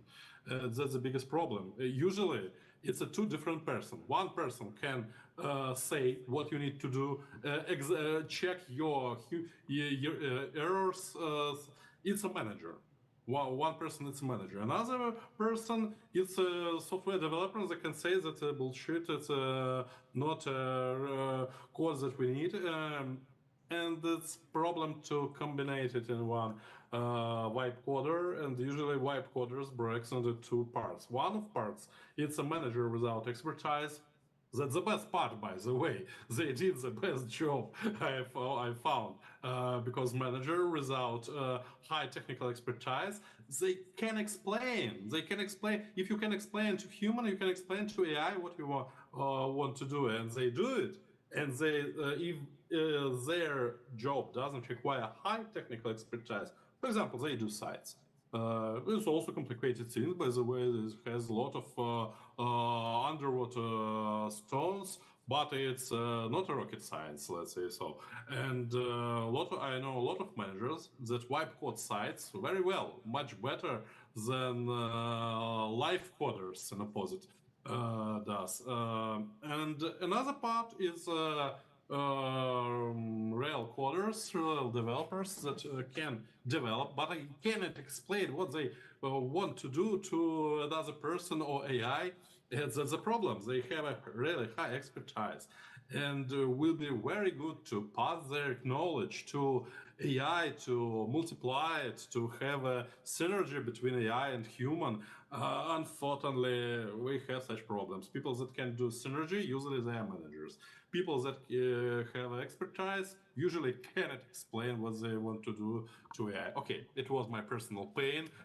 I did to be. By the way, here is sitting Konstantin Papish, and if we're talking about AI, you has been today a skeptical person. Let's stay in this applause, and can you comment a little specifics about of usage of AI in blockchain development, maybe in cryptography, because you have seen the chip-on-chain code. It's first AI-driven developed cryptography. What do you think about this? Well, there is much to say about AI-driven development, okay, primarily LLM-based development. Well, the experience of applying the LLMs in... Agentic AI development. It's not just agentic AI. Well, yes, agentic AI. The experience of applying them in coding the backend. Well, we don't talk about front-end and websites, yeah, which managers can wipe code just with a single prompt, showed that, okay, it brought me to some conclusions. The first conclusion is that the language, the programming language is actually, well, it matters a lot. So when we talk about some simple, well, syntactically, simple language as C is, well, C is really simple language. So it doesn't have any, well, constructs and some sort of syntactical sugar as, for example, C++ has. It's completely another, well, field. especially if we talk about meta-programming and various, well, objective-oriented stuff and so on. So when you apply a simple language like C is, you mostly don't have to pay much attention on how the code, how correct the code itself is. Because, well, the blocks are predictable. So the code blocks and the modules, most of the difficulties appear when, well, in C we have manual memory management. And we have also, when we talk about multi-threaded programming, we need to pay attention on synchronization, so synchronization primitives and concurrency. But mostly the entire, well, the flow is really predictable. So you need to be well, as Cenk already said, you need to be an expert in your domain just to, well, to wipe code, some, well, proved and correct algorithm.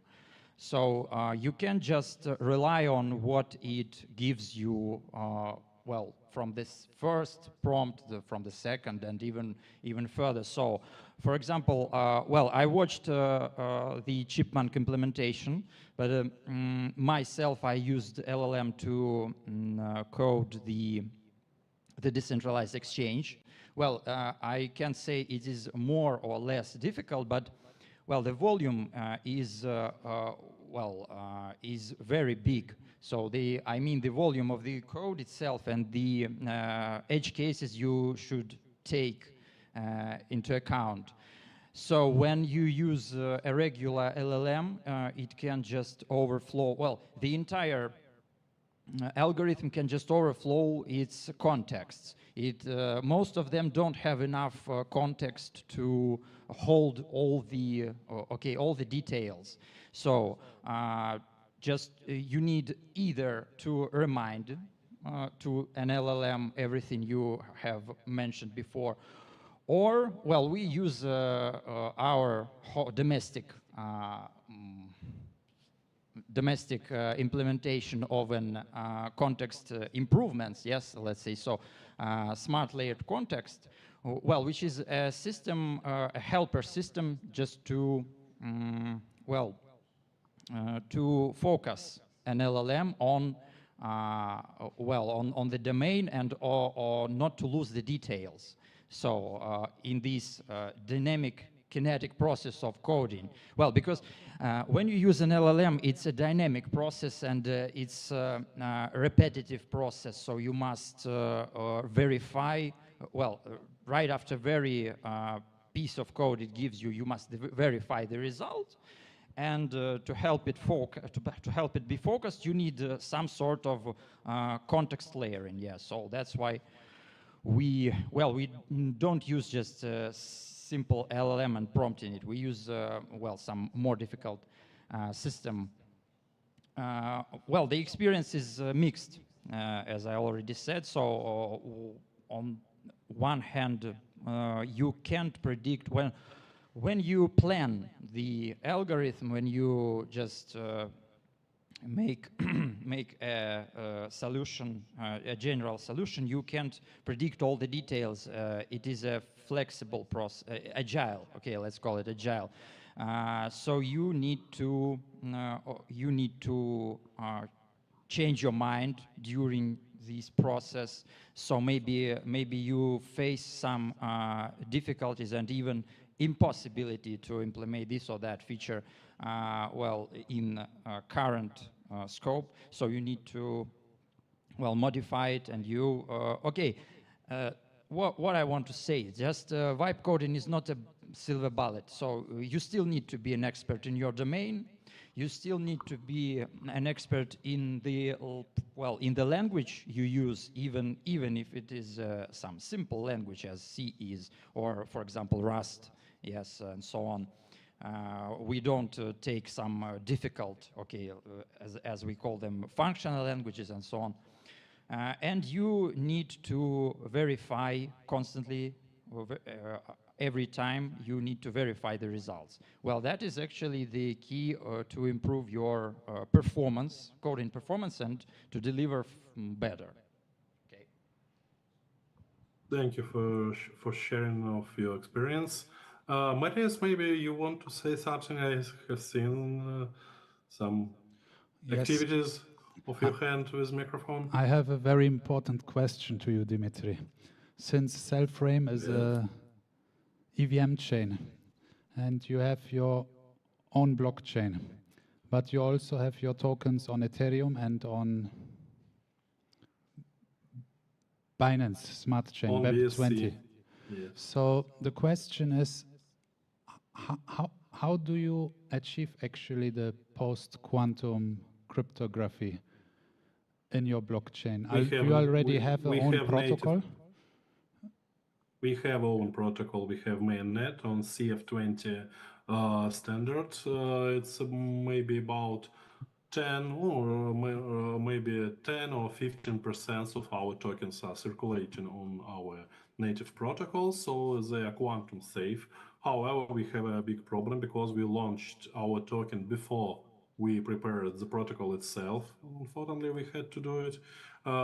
We have a really long story of development. We have started at 2017, in the December of 2017, so we can, 8 years will be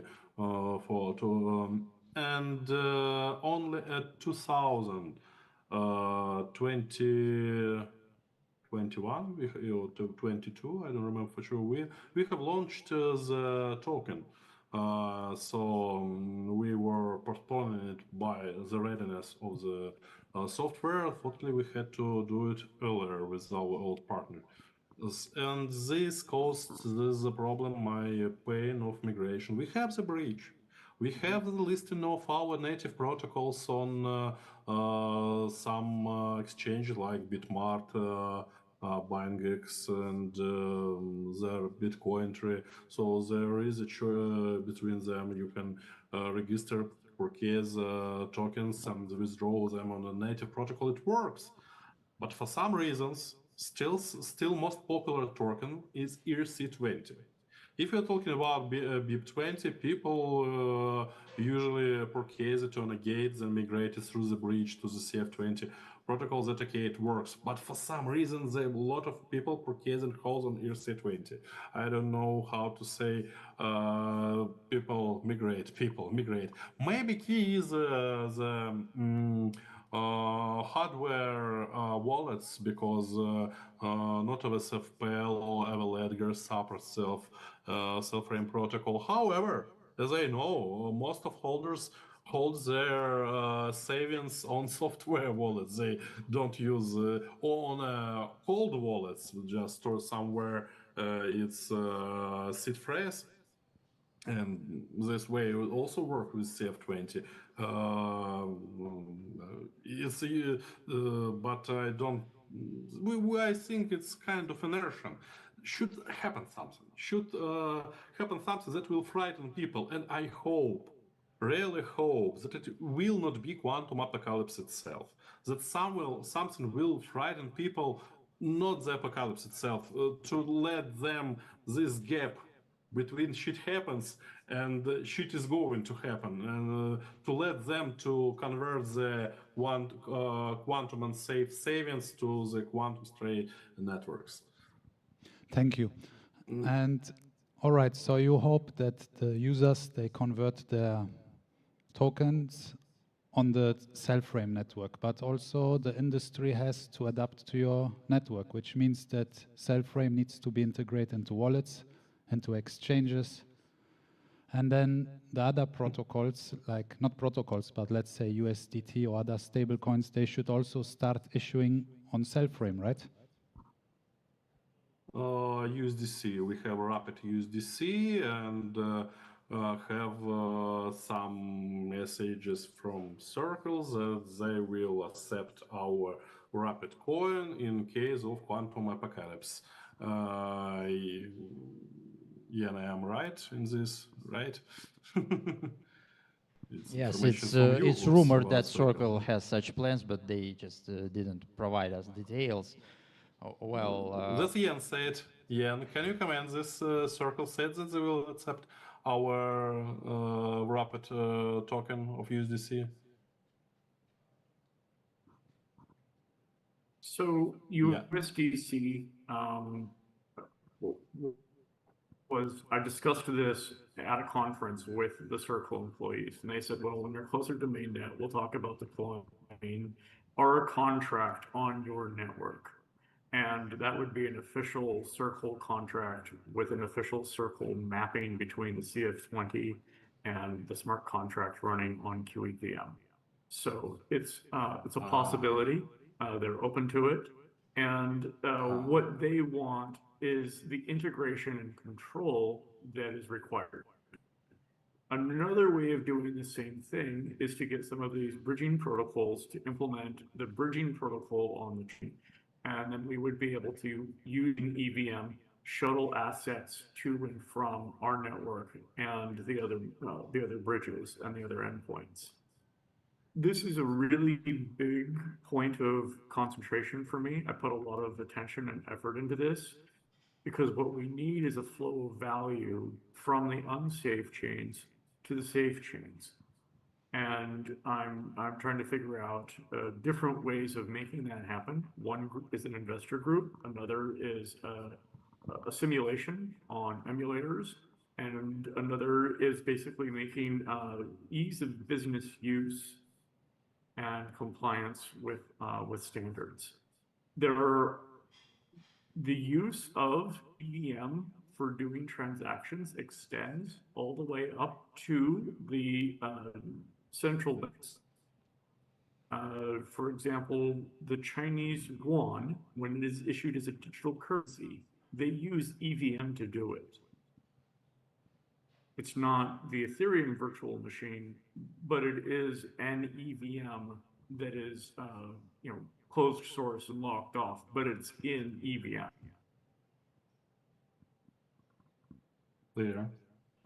Yes, that's the solution, and now it's clear with this rumors. It was not rumors. It was a little wrong understand thing. Anyway, if they're ready to approve such integration when they will participate as well, it's really good news because Cellframe is going to support not only EVM compatible smart contracts but also will have a native smart contracts. Anyway, for such thing like stablecoin, I believe they will not need smart contracts at all because what they need? They need a ban list, or USDC has no ban list as I remember, or they have it. Doesn't matter. If they don't need it, that's simpler, just token. Anyway, it's another why I have asked about all of this, because we are talking about cryptography and its application. And here why I have mentioned AI, because usually such talks in pre-AI epoch were just academic talks. It was just maybe it's not about real product will be. It wouldn't be about some maximum MVP, not the real product. But here we can shorten this way from this academic talks about modern cryptography to the real production ready. And here I think only the way will be to make quantum resistant product better than the classical one.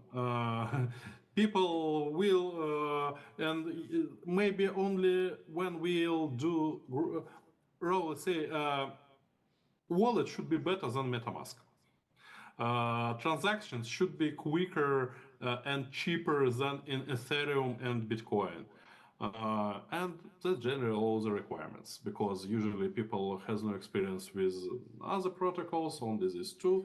And if you have a protocol and software for this protocol with a better user experience than these two, usually you have an advantage.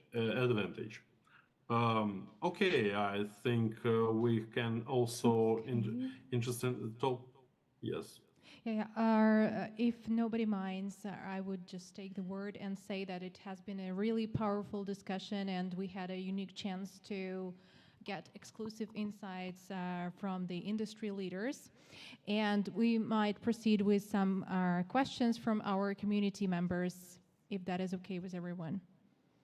Oh, and we also have some questions from the audience. Amazing. Okay, let's start with them.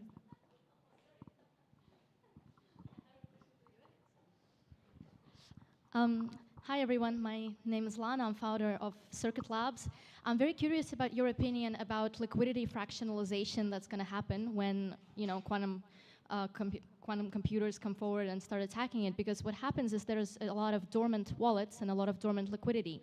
And also there will be a certain separation. So some people will have moved and bridged their funds to quantum secure solutions, and some people will not have done it yet.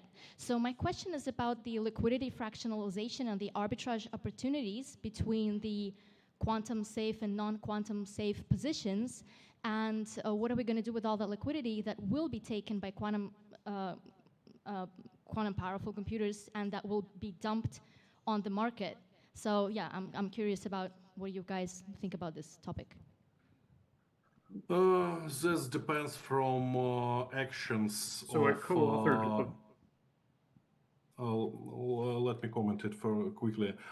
It depends from actions that will do Ethereum community and Bitcoin community, what they will do with their blockchains. For example, if they just froze, or they just stopped to produce all the new blocks, yes, Jan, what do you want to say? I see. I co-authored a Bitcoin improvement proposal to archive, lock, and then eventually burn assets that are not moved to post-quantum cryptography. This is part of the Bitcoin improvement proposals. However, there is very little traction politically for any quantum safety at all. What the Bitcoin core developers have said on the mailing list in response to my messages, Lop's messages, Hunter Beast's messages, and more, is that 1 Bitcoin equals 1 Bitcoin. We don't care what the value is. We don't care what the price is. Anything that happens to the outside world is not our concern. So there is going to be a massive flash sale. And what Dimitri was proposing is a way of protecting value by locking the ledger and having a post-quantum version of Bitcoin with all of the original holders. There are other proposals to do similar things. Vitalik Buterin's proposal is to rewind the chain, which would break all of the bridges and then destroy everybody's private keys so they're no longer usable for transactions. And after that's done, anybody who doesn't have their mnemonic phrase doesn't have any money. So this has been discussed. It's a very, very, very big problem. One of the biggest aspects that you touched on is liquidity fractionalization.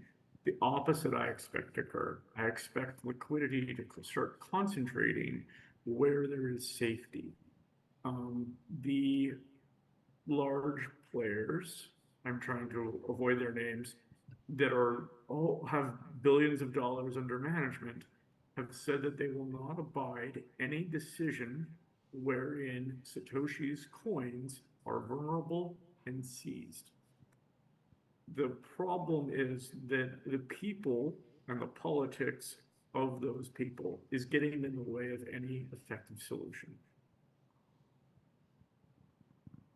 The answer, I think, I can add only one thing, that from position of the Cellframe, we are trying to invent something for this, like post-quantum insurance, when you connect your quantum safe wallet with your non-safe address, and if it will be drained, we can play it back. But yes, generally it does not work, and I understand Bitcoin maximalists that they say if it will be hacked, it will be hacked.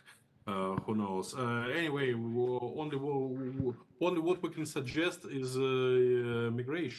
migration and such event like we do right now, post-quantum down, is part of our efforts to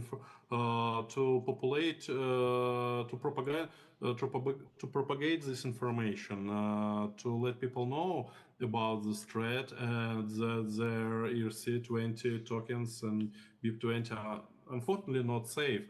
Really, I respect a lot Ethereum. They did a lot of things, Bitcoin as well. Everything they founded the crypto industry.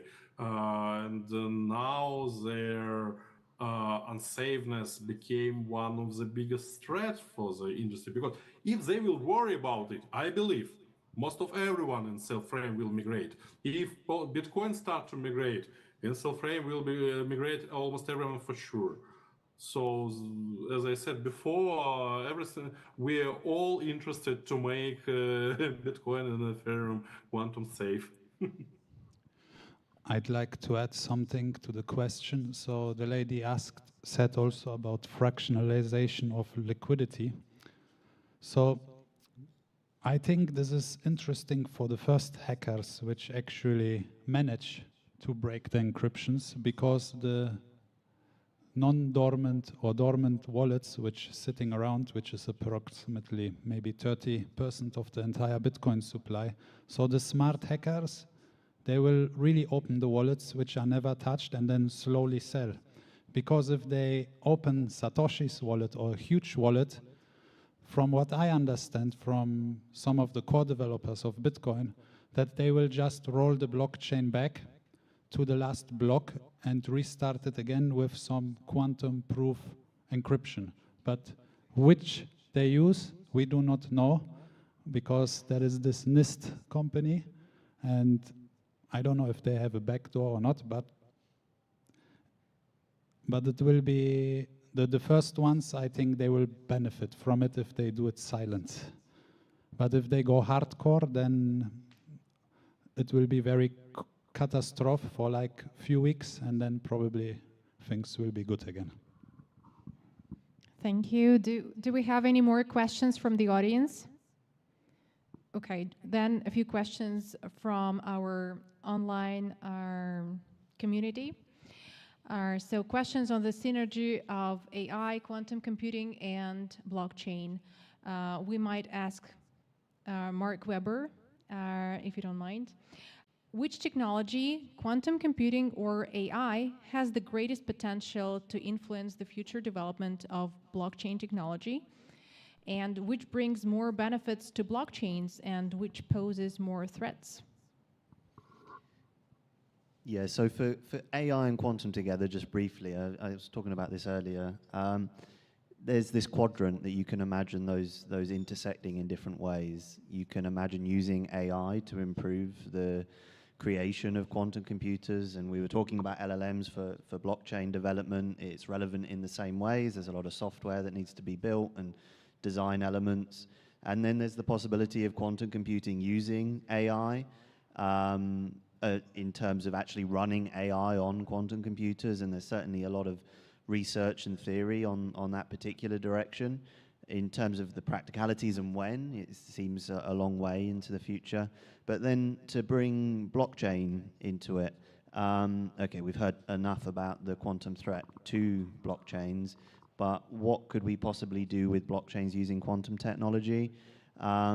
It's hard for now to imagine large-scale quantum compute integrated to blockchains. There's nearer-term things in terms of encryption being boosted by very small quantum systems, random number generation being a component of the encryption.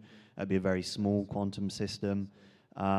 It's fun to start imagining a fully quantum blockchain network.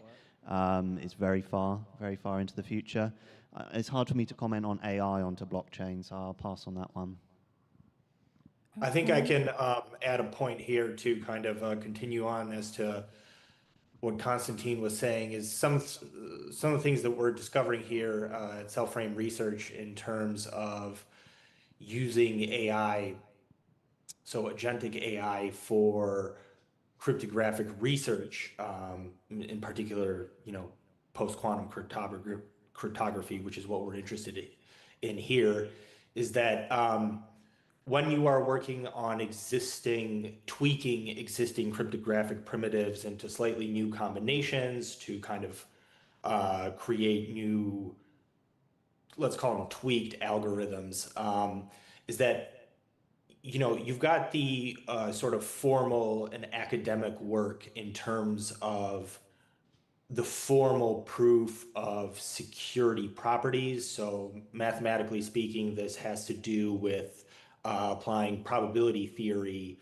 to the underlying algorithms, the underlying calculations. And that's sort of a very much a theoretical mathematical process. But there's also, in addition to that cryptanalysis, when you're doing this kind of research, you also want to be testing your cryptographic development on attacks, right? Because this is a huge part of cryptography, is actually testing against attacks, security against attacks, because also we're not at a university here, and we are interested in a practical protocol that is resistant against real world attacks. So one of the powerful capabilities that we're seeing with AI is really being able to generate unit tests of attacks in a high volume so that we can achieve that, those practical security results, or at least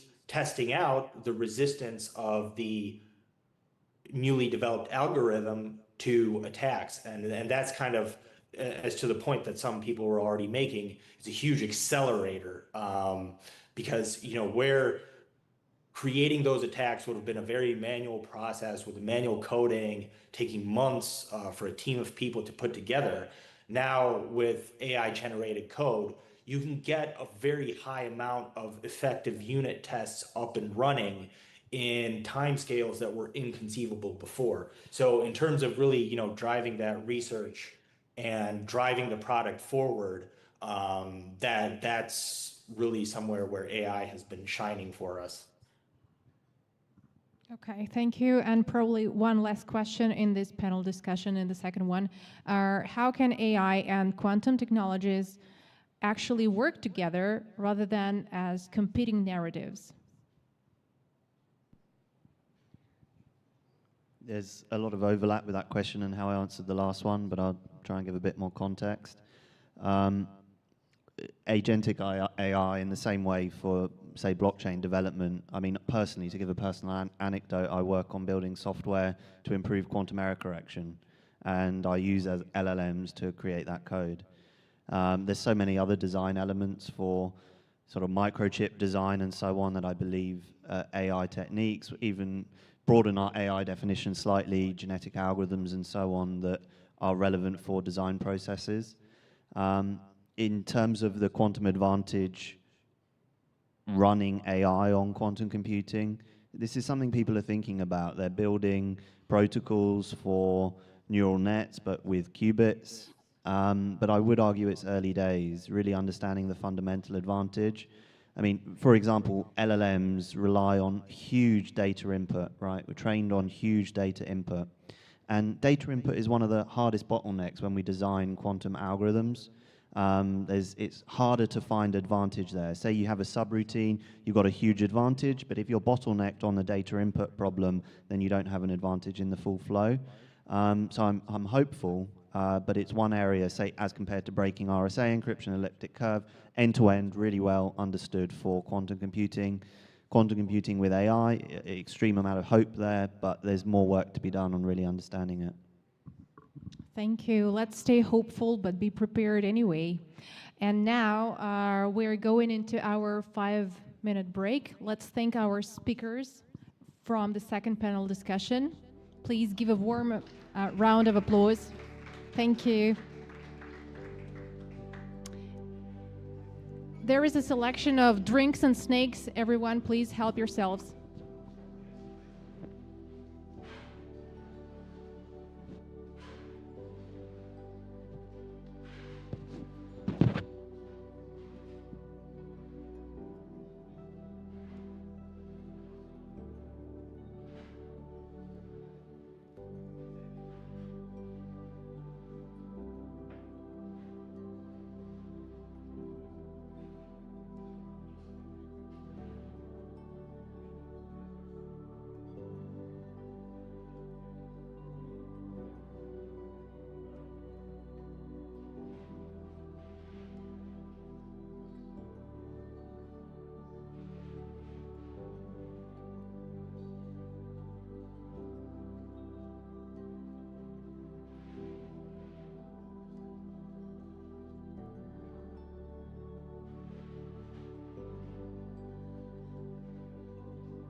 Okay, everyone, we have 3 minutes left before the start of our third panel discussion.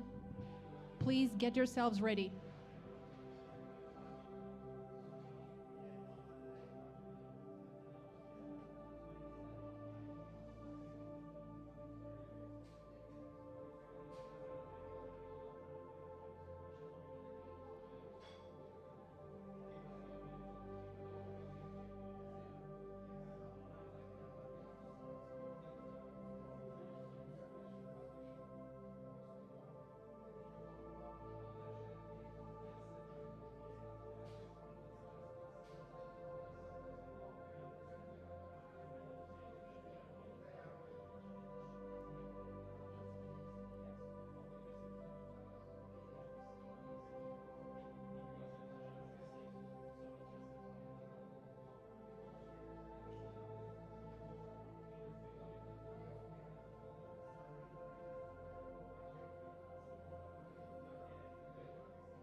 Okay, ladies and gentlemen, it's time to continue.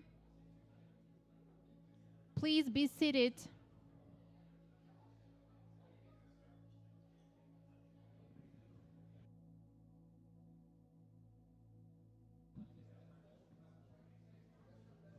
Okay, we kindly ask our guests tonight to take the front row seats.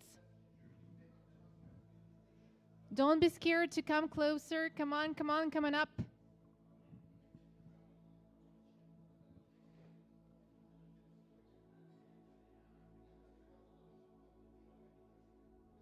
Everyone, please be seated.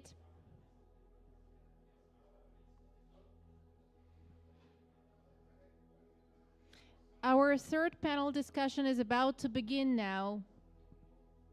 Please get yourselves ready. Take your seats.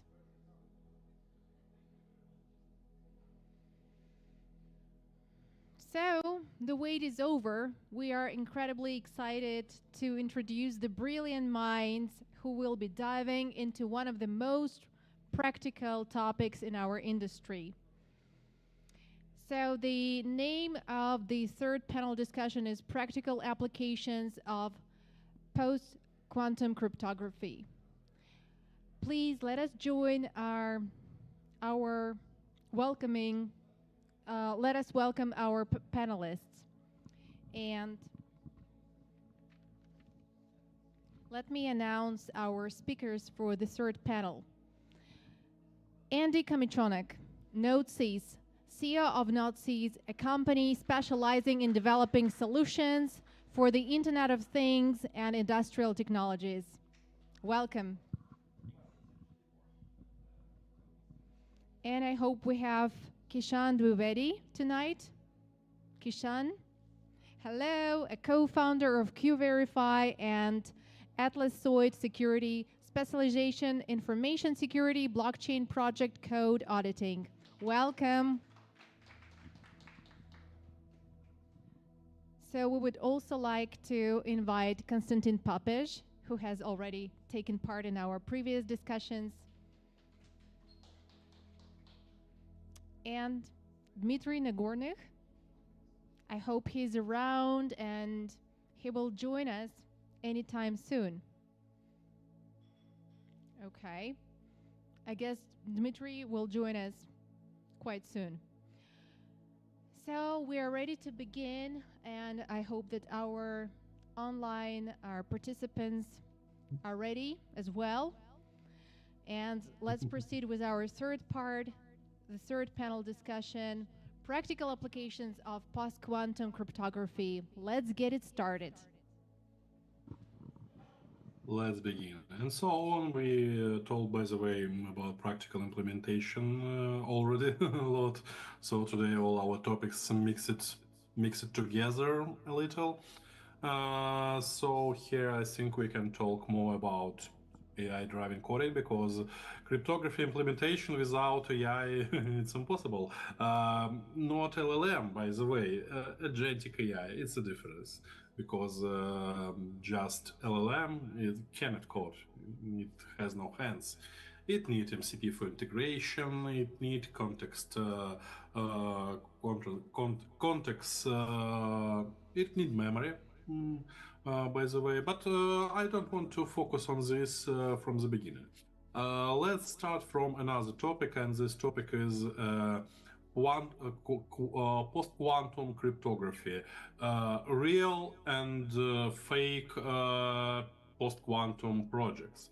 That's a problem of our new burning industry, because if you look on the post-quantum coins, we can find that most of these post-quantum coins are not post-quantum. And so this will be the question. How many projects that are trying to position themselves as post-quantum are not post-quantum, and this same question for Kishan involved in such checks. Kishan, how often you check projects that are fake post-quantum? Yeah, so mostly every project which is already on the stream tries to, with their community pressuring them, they just claim that yes, we are quantum proof.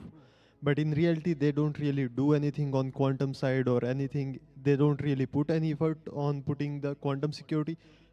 To be honest, if they really put out the effort to implement quantum security, that would have been much easier to market their quantum security, which is usually I have seen like 40 to 50% projects claiming to be quantum safe aren't really quantum safe. They just claim because that what trend says and they want to go with the trend. So a lot of projects claiming to be quantum proof aren't really implementing any of those quantum signatures or any quantum cryptography on their project, but they are just riding the hype boat and just claiming with their community. Incredible numbers. I have think that they are lower. By the way, here is another specialist. Jan, can you comment fake post-quantum projects? I know you have some. Ever you are collectioning them? Jan, are you here? Jan Smith. Jan have switched off for a while. Okay. Okay. Oh, he returned. Jan? I'm sorry, I didn't hear the question. Question is, you are collecting, as I remember, you are collecting the list of quantum scam. So we are discussing how much of quantum scam is in post-quantum industry and what kinds of the scam, because some of them are not scam, just maybe unfinished projects or maybe projects with differentiation of, for example, they have non-quantum secure cryptography as default, but maybe they have some quantum secure vaults or something like this. What's the differentiation of such projects that you have investigated? Can you talk about this a little? So the first thing I look for is the cryptography. If the wallets are not using post-quantum cryptography, then they're not safe. Even if like Algorand, what they did is they take a copy of the blockchain, and then they made a backup of it, and they signed the backup a second time with a post-quantum algorithm. That protects against zero attacks. Yes, they're using post-quantum cryptography, but it has no practical use. When I was looking at most of the chains, they just simply lied. Most chains that claim to be post-quantum cryptography are just flat out lying. And Kishan was there when I confronted one of the lying groups at Dubai earlier. So the problem that we have is that we need to verify not just the cryptography, but where it's implemented and what are the wallets stored in. And I started off the list, but this is literally a full-time job most of the time. You can ask ChatGPT or Grok, hey, what is this repository using? But the answers have to be verified manually because it makes many mistakes. Also, like some versions couldn't read from a website. They didn't include the data in their training set and so forth. Now, there is a lot of different ways of implementing post-quantum cryptography. One of the most complicated ways is to take an old elliptic curve and then sign a document or sign a key or sign a hash or something, and then wrap that in a post-quantum container. And this is what's actually recommended by NIST, and it's what's recommended by Cisco and others for banks and traditional use cases, because it uses both sets of cryptography. So the presence of old cryptography doesn't necessarily mean that it's insecure. There are other issues which would require a full audit. You basically have to understand the cryptography to understand, in those cases, is it quantum safe or not?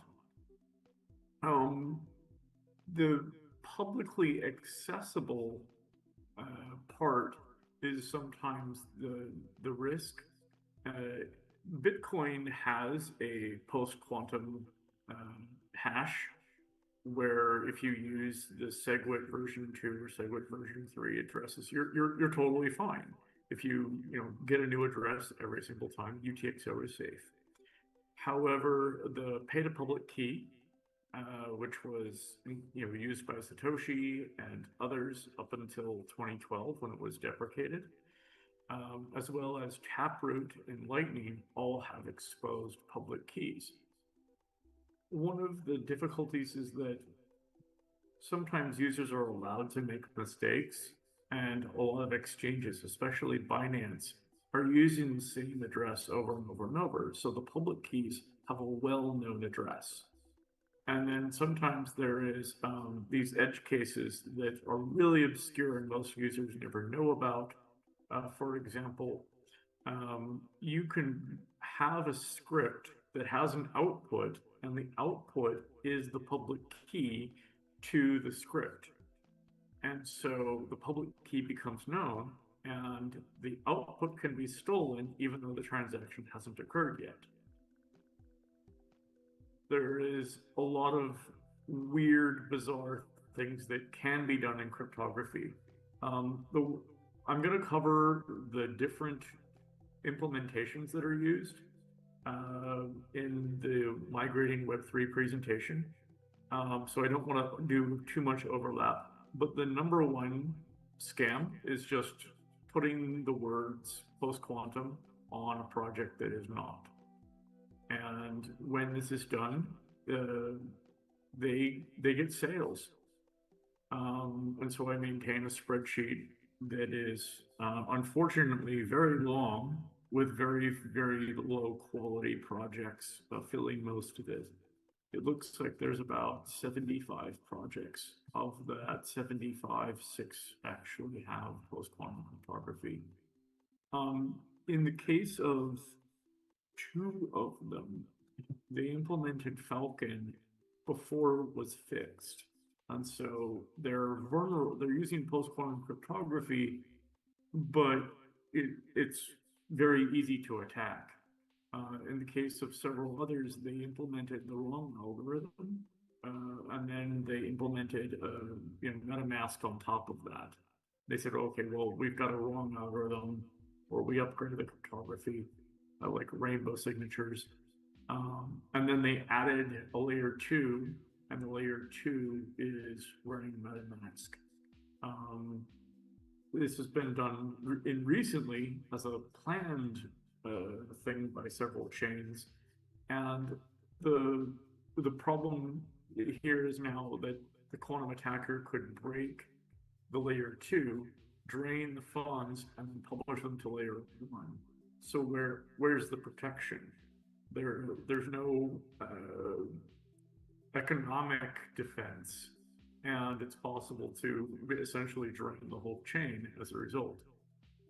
Also, there's a public company traded on NASDAQ that is claiming that they can secure any chain by using a layer 2 or a ZK proof.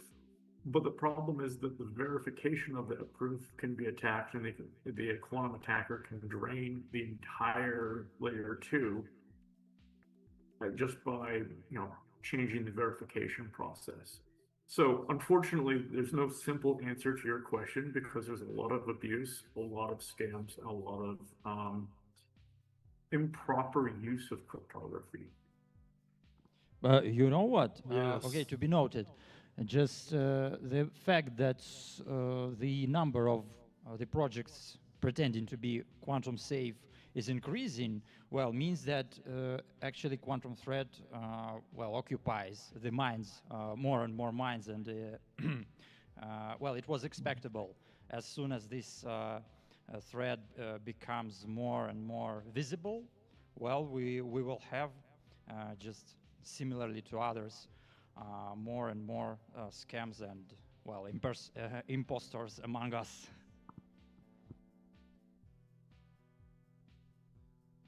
So that is the reason we actually started the QVerify. The motive of QVerify was to always create a community-driven certification or a audit. So be a marketing gimmick or anything that can't be real. If we can really audit it, if you're open, we can definitely audit it, and through the medium of community, that is the most transparent way for any project to showcase that they are really post-quantum, not just claiming post-quantum or throwing the word post-quantum around to get some marketing fluff and VC money. That's a very important work, by the way. I want to say thank you for this. And here also, we have two projects.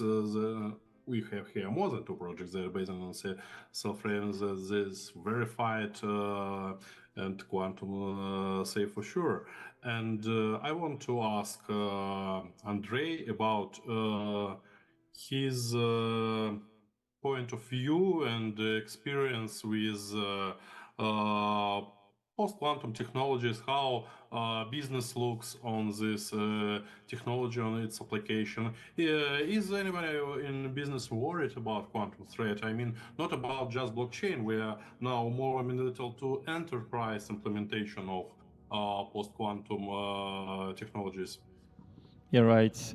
So, hi everyone, I'm Andy, and yeah, the question is great.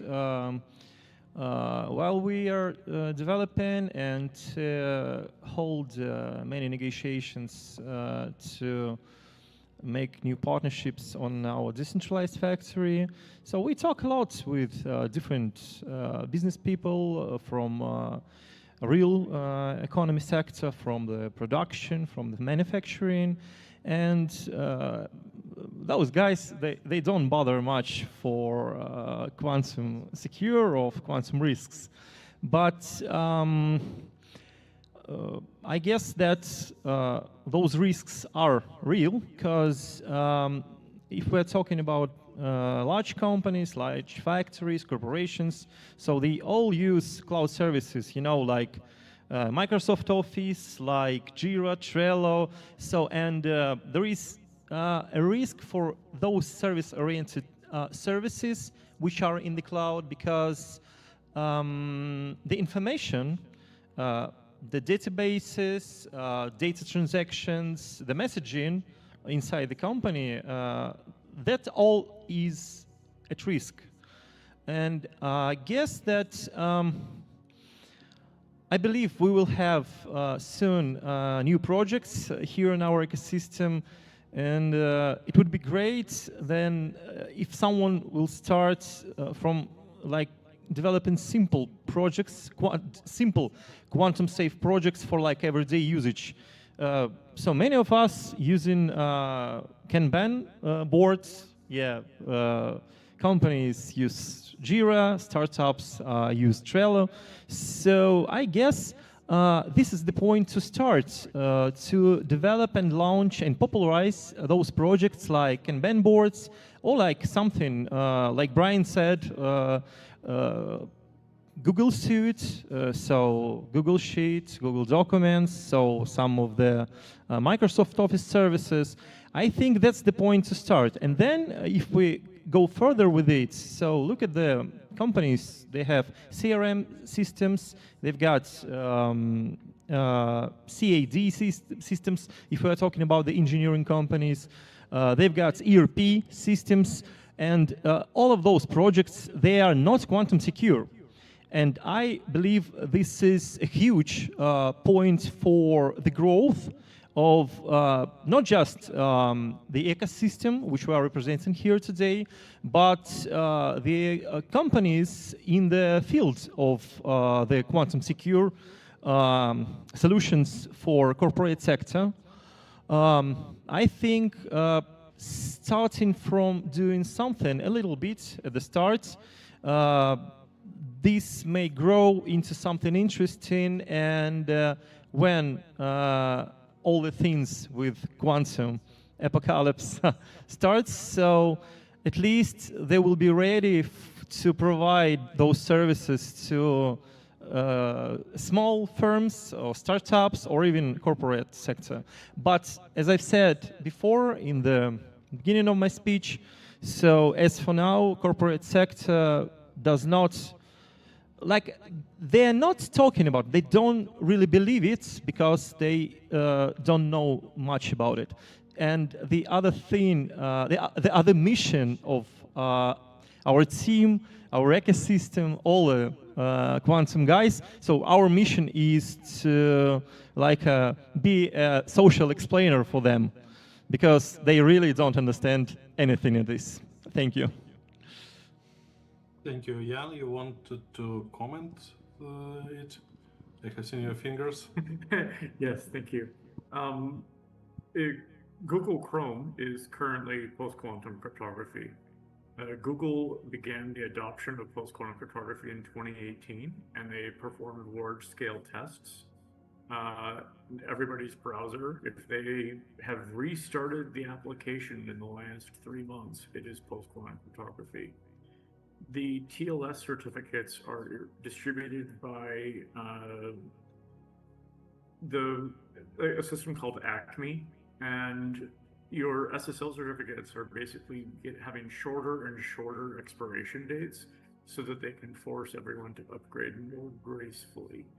The SSL certificates are the main point of contact for most of those systems.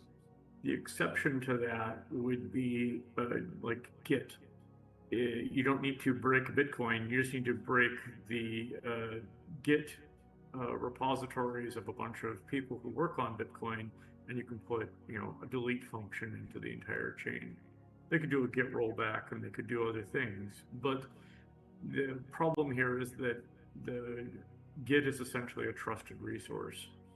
The other places where there's distributed keys where this matters a lot is IoT, because we don't have 64-bit chips with large post-quantum certificates in the ecosystem.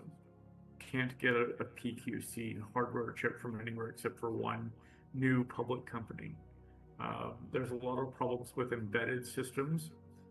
Banks have already upgraded their front-facing systems simply by upgrading their SSL certificates, but the mainframes in the back end are doing jobs where they're SSHing from one system to another, executing a command and then logging out. The quantum attacker would have to hack the bank in order to get the public key in order to change it, and then the bank could just undo whatever damage was done and fix it in a few minutes, because all of those things have a log. Every transaction has a log, so they can just look at the log and hit undo and it's done. It's fixed. Their current interbank communication is the Financial Inter-Exchange Protocol, also known as FIX. FIX is wrapped over TLS 1.3, which is post-quantum. So there is a lot of ecosystems that are migrating. However, there are laws. There's 2 executive orders, one issued by Biden administration and one issued by Trump. There are laws in the United States, laws in Europe, Australia, and the UK that upgrading to post-quantum cryptography is a legal requirement, either to do business with the government or period. So there is some upgrades. Yeah, good comments. From my side, I want to mention that, Andrei, it was interesting to hear about Jira and Kanban, that there is such possible request from the business. Why it was interesting for me, because it's one of our side projects that we do right now, Project Monthly. I'm disclosure a little talk about it. So we develop blockchain driving post-quantum CRM system to something like Jira or Redmine, because the system are not really good, and we found that with AI helped it a lot. By the way, I also maybe a little later want to talk about some AI development techniques, but here I want to pass microphone to Dmitry Nagorny. Here's the question. We have we're talking about post-quantum cryptography that's used to implement some long plane cryptography, for long plane solutions, because if we have some short-term solutions that can be upgradable, we don't care a lot when it happens, then we'll upgrade it. But for long-term solutions, we need quantum cryptography. And here your project connected with inflation straight currency. It's not a stable coin, it's a flat coin. Can you disclose a little about it and what the challenge do you face in connection with a quantum threat when you develop your flat coin? I'm talking about your oracles that collecting data. Is it how it's important to be quantum safe for them? Okay, thank you very much for your question. Well, I'd like to add, before I start answering your question, I'd like to add a few words about the previous discussion. Well, it was said like there are plenty of fake quantum safe projects, and I cannot but mention the question that was asked by the audience. Do you think that the Web3 projects are really community driven? I don't believe to this. I believe that the technology is driving the future of those projects, because there are lots of lots of businesses which are based only on the like social mass and nothing more. But we all can see how cryptography and mainly its applications in blockchain, how they changed the world reality, and it made so we can see the trillion and trillion dollars industry, a huge industry, the meetings like this, and the blockchain forum and everything. So I believe that I remember a funny phrase by Warren Buffett, who said only a low tide will show who was swimming without the swimming suits. So when some risk realizes, so there is a like risk management. We are aware of certain risks, but one of the strategy to couple with it is to just to close your eyes and forget, because sometimes managing those risks may be too expensive. So, for example, it also can be like said about this quantum threat. So, as nobody aware of it in the way they should be, that's why they don't pay much attention, and that's why they don't like migrate to quantum safe networks.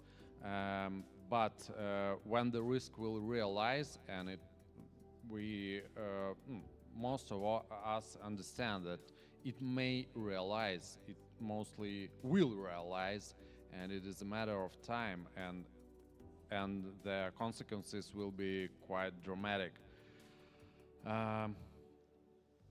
Well, another thing I have to touch is decentralization. So if you remember, in the beginning of the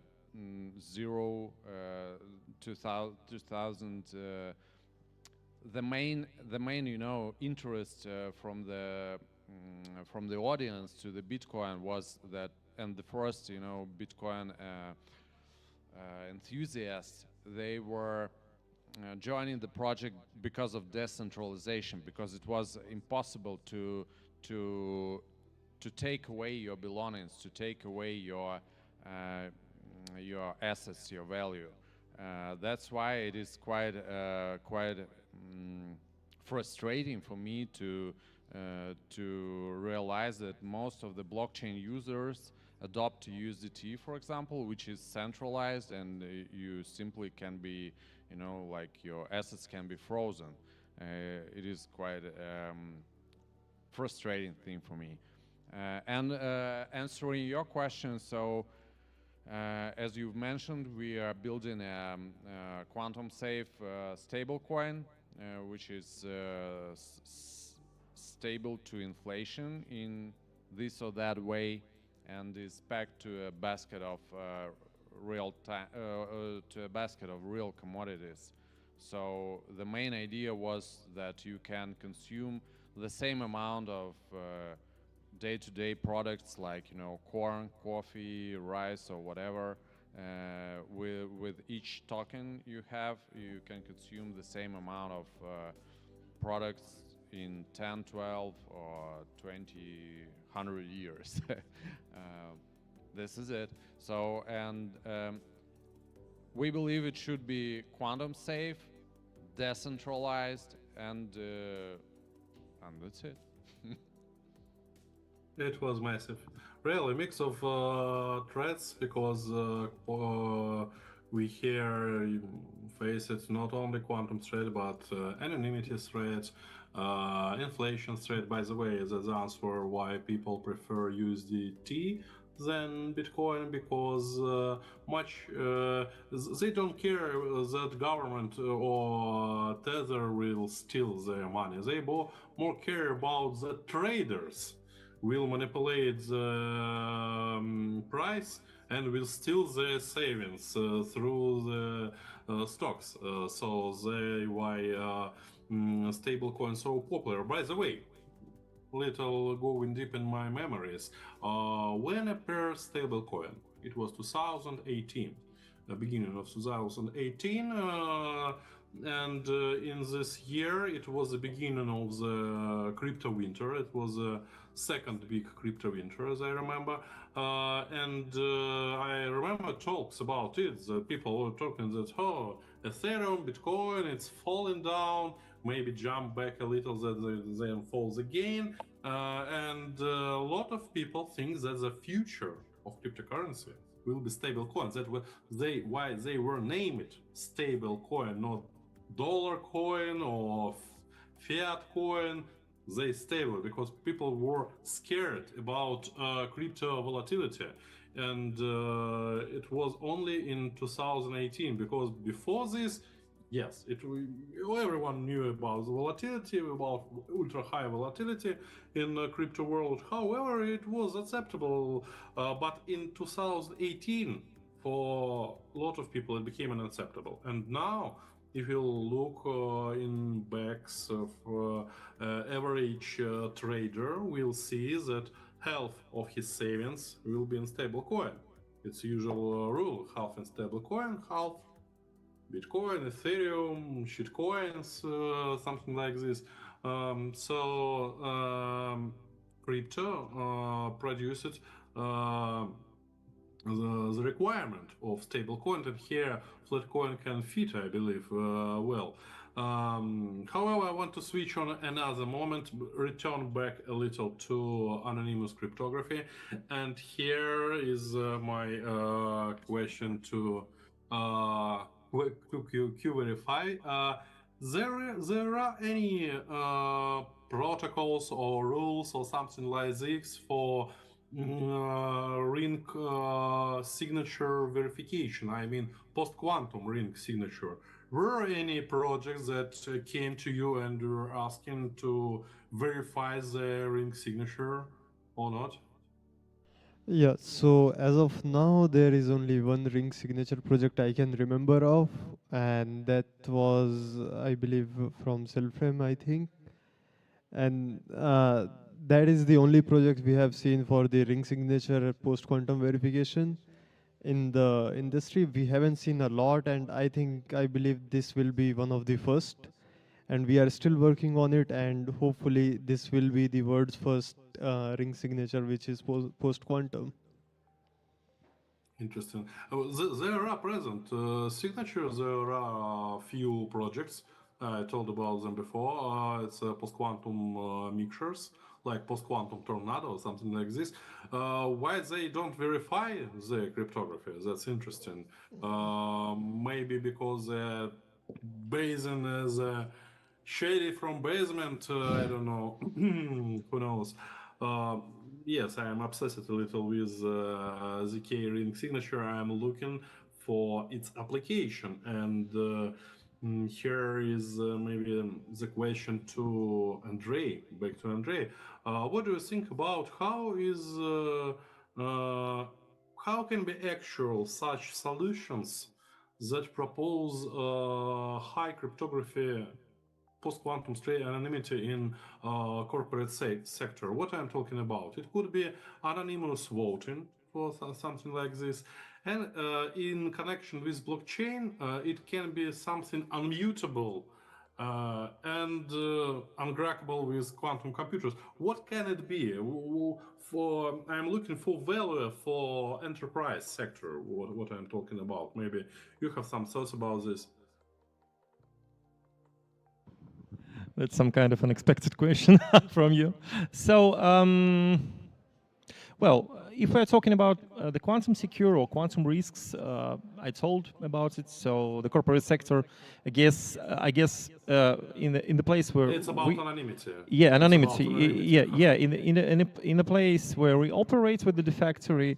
So I think that's not like the important thing for a corporate sector. And by the way, if we're talking about a mix or a combination of blockchain with a quantum security, so why negotiate anything with the owners of factories or with the top managers? So when they hear the word blockchain, they often think that they still think that blockchain is crypto and crypto is illegal.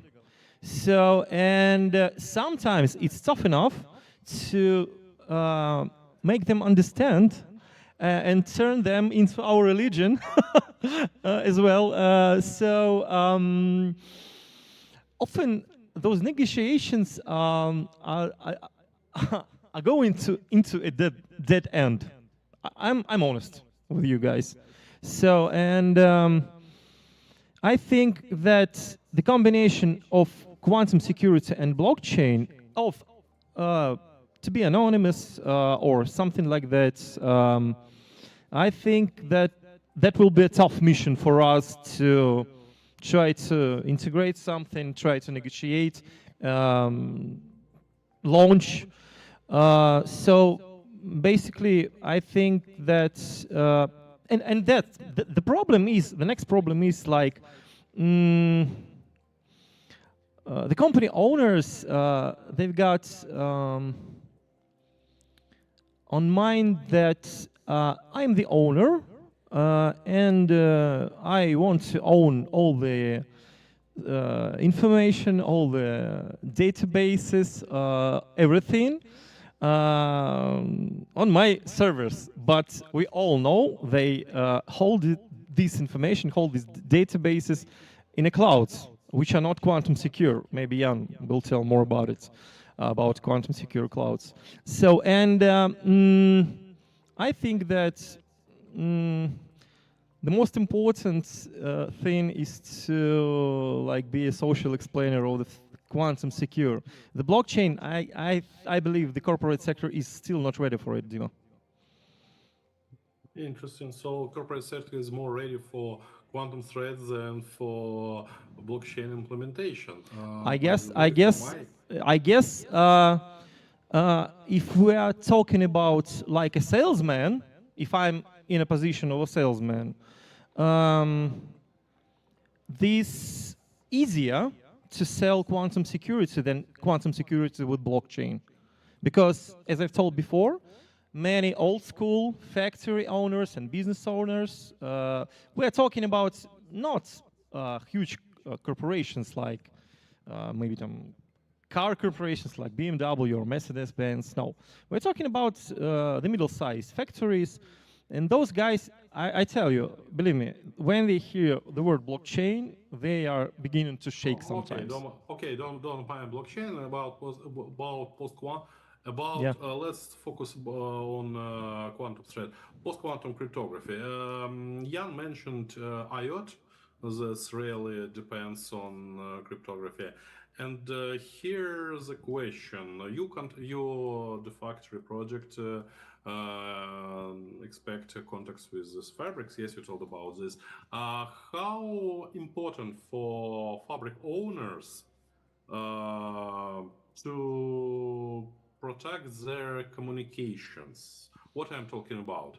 How entangled some fabrication parts between them together? I mean, have them some departments on the big distance between them, and maybe they need connection between them. And if this connection will be hacked, it can cost a lot. So possible such point of interest when the quantum post-quantum encryption can reduce some possible risks or so.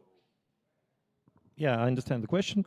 So if we're talking about the communication, it may be internal communication in the team, it may be external communication with the customers and clients. So I guess that communication security is crucial for the business. For whole corporate sector, not even factories, not even manufacturing, all the corporate sector. And this goldfish is, I guess, this goldfish is ready to be sold, them. So it's easier to solve, for example, enterprise post-quantum messenger than enterprise blockchain solution. I would say enterprise quantum secure CRM. That might be a good deal. Yeah.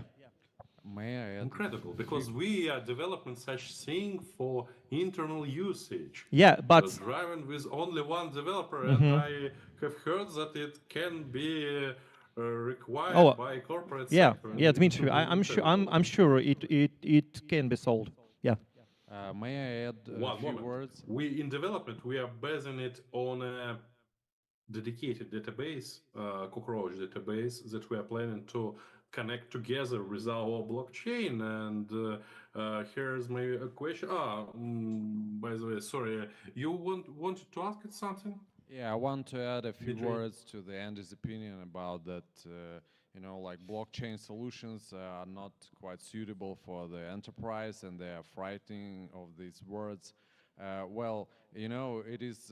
You can hardly find an educated person in the world who didn't hear word Bitcoin and doesn't know in general what it is. So it became popular as it produced huge economic benefits to those who adopted it. So I think that actually, well, those CDBCs, the blockchain bodies are talking about, and those, like digital assets, most of them, they cannot provide, significant market advantages to the adopters. So as any of the enterprise will see,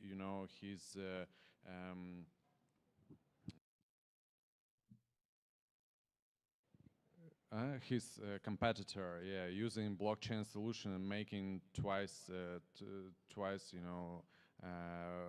revenue. So he will quickly adopt whatever, because you don't really need to understand the technology you use in details. We all use like smartphones, we all drive cars, but actually if you take any common person and ask like, tell me in details how does the car work? So I think that only few can answer it correctly. That's why we are talking tonight about like very sophisticated issues about like like those cryptographic algorithms, those signatures and things like that. So as we see people who use quantum safe algorithms, blockchains, and they make I don't know, like 10x revenues, 10x markets they obtain. So in that moment, we will see the wide adoption of these technologies and the blockchain technologies in land. Okay, and thank you for your answer. And in connection to this topic, I want to add maybe last big topic for today. It's I think it will be the hardest cryptography that we still has now in production. And its implementation will be important not only for us, but for common people and specifically for business. What I'm talking about. Homomorphic encrypted large language models. Large language models and small language models. What does it mean? Imagine LLM, AI, agentic AI running over blockchain. A lot of such projects, by the way, it's not the first one. But imagine such project when it's encrypted and this running LLM accepts encrypted request, processing it inside, encrypted, and reply, also encrypted, without disclosure of request and response as well. It's possible in theory. I'm not talking about practice implementation. It's possible only in theory. In theory, there are few practical implementation of neural network training. However, they are very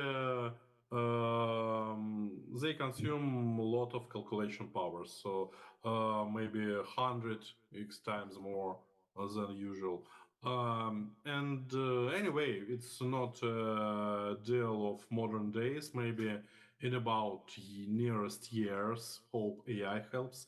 In this, we'll have such homomorphic encryption algorithms that can let us to run AI over blockchain, and it will be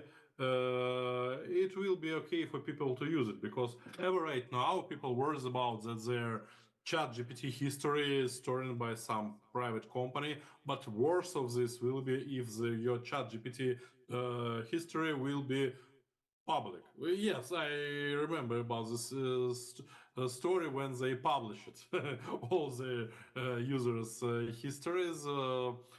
So the question, I think it will be to Konstantin. Can you comment? Can you say how hard will be to build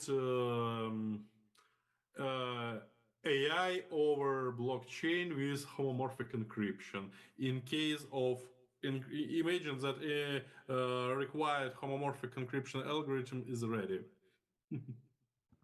Well, in my opinion, AI and blockchain are, well, barely fundamentally compatible, actually. Well, blockchain requires determinism. Every node should keep the same state all over the entire network. The AI algorithms, on the other hand, handle it another way. They are, okay, when they work on some computations or developing or proving a theorem or elsewhere, they evolve their solutions and they mutate all the time. So it's not compatible with with the idea of the blockchain. So how should we store this data on the blockchain? How much how much space do we need? No, don't store, not store on a blockchain. I'm talking about running like TDFs, like in Cellframe, like we have with VPN, for example. Okay, in, I see. Cellframe. So if we imagine that this is like a decentralized service, which is, for example, okay, the purpose of this service is distributed AI calculations. Well, it's not that hard to implement because we already, in Cellframe, we already have actually a full infrastructure for building such services. So, and it's one of the use cases. I think that it can be accomplished in, well, in months. With help of LLM, by the way. Yeah. So Agentic AI. yes, and agentic AI. But I also wanted to touch anonymity topic. You know what? Anonymity, nobody noted that actually anonymity contradicts with the purpose of cryptocurrencies.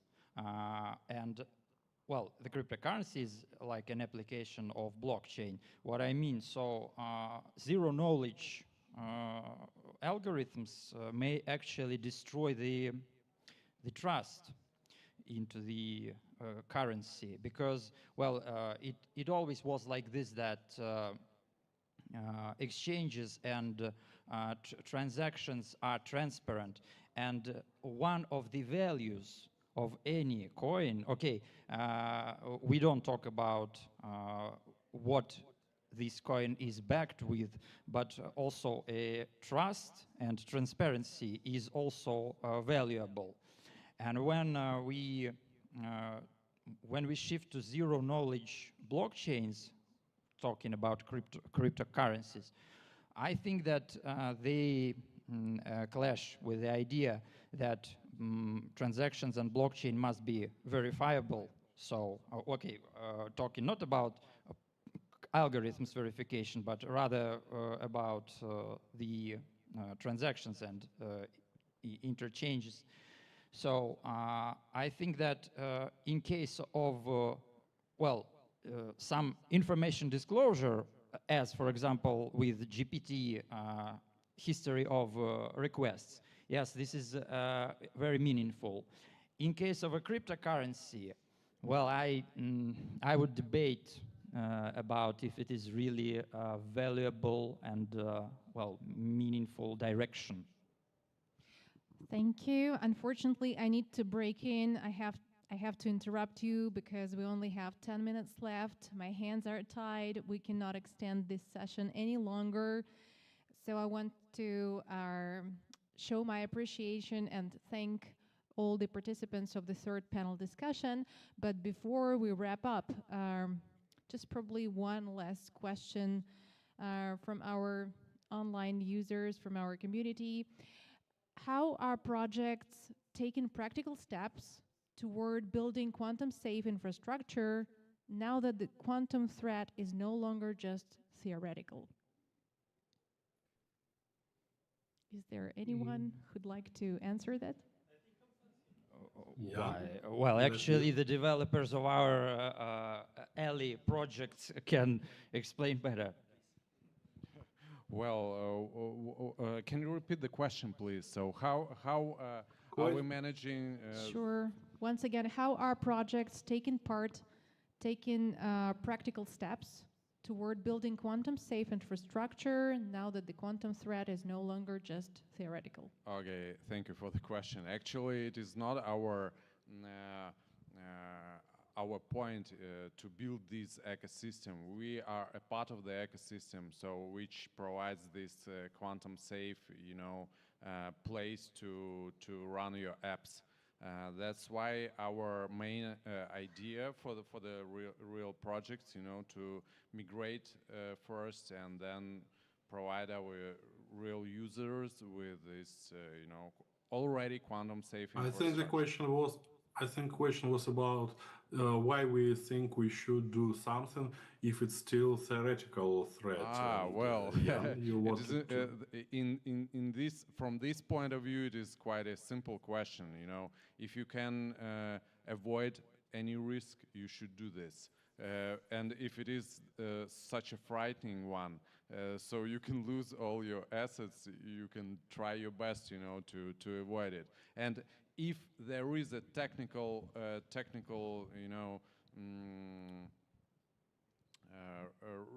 ready technical, solution to this risk, so why not to use it? I think it is quite obvious that most of the projects should think about it. Jan, you wish to say something? So this is an answer that varies by industry because industries use cryptography in different ways. The banking industry is the one that people, point at first, and they're taking this very seriously. HSBC has been doing a migration to post-quantum cryptography for 5 years now. When you look at the automotive industry, they use RSA keys to protect that system. And the problem is a quantum attacker would be able to generate a USB drive that could just steal any car. And Stellantis and other car manufacturers have not taken the threat seriously yet. Telecommunications, they have to switch to 6G to have post-quantum cryptography included. Samsung has several groups dedicated to just generating quantum-safe products. When you look at this problem holistically and you look at the entire, series of industries, you're seeing different approaches based on how each industry was using that cryptography. And some of them are slow to act, like the car industries, and others are very fast to act. But everybody is going to have to adopt some form of post-quantum cryptography in order to continue having legal compliance. So it's a very critical thing in 4 continents, 5 continents, where we have to switch to the cryptography. We have to switch how we're doing business. We need to have a post-quantum method of signing documents. And when you look at some of the supply chain networks, the networks are, signing contracts and publishing bids and, verifying authenticity. When quantum computers become ubiquitous or, just common, or someone could just rent them on cloud, it becomes a very, very serious problem for those suppliers and those ecosystems, those networks. And the easiest way to, perform a migration is to move those ecosystems to a post-quantum blockchain infrastructure, where they. Thank you for that. Yeah, we're deeply for the bit. grateful for you sharing your profound expertise, everybody.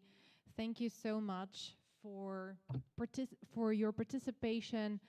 And once again, we want to thank Dmitry Gerasimov, the CEO, visionary, and founder of Cellframe, who made it possible today, who made this exclusive event a reality.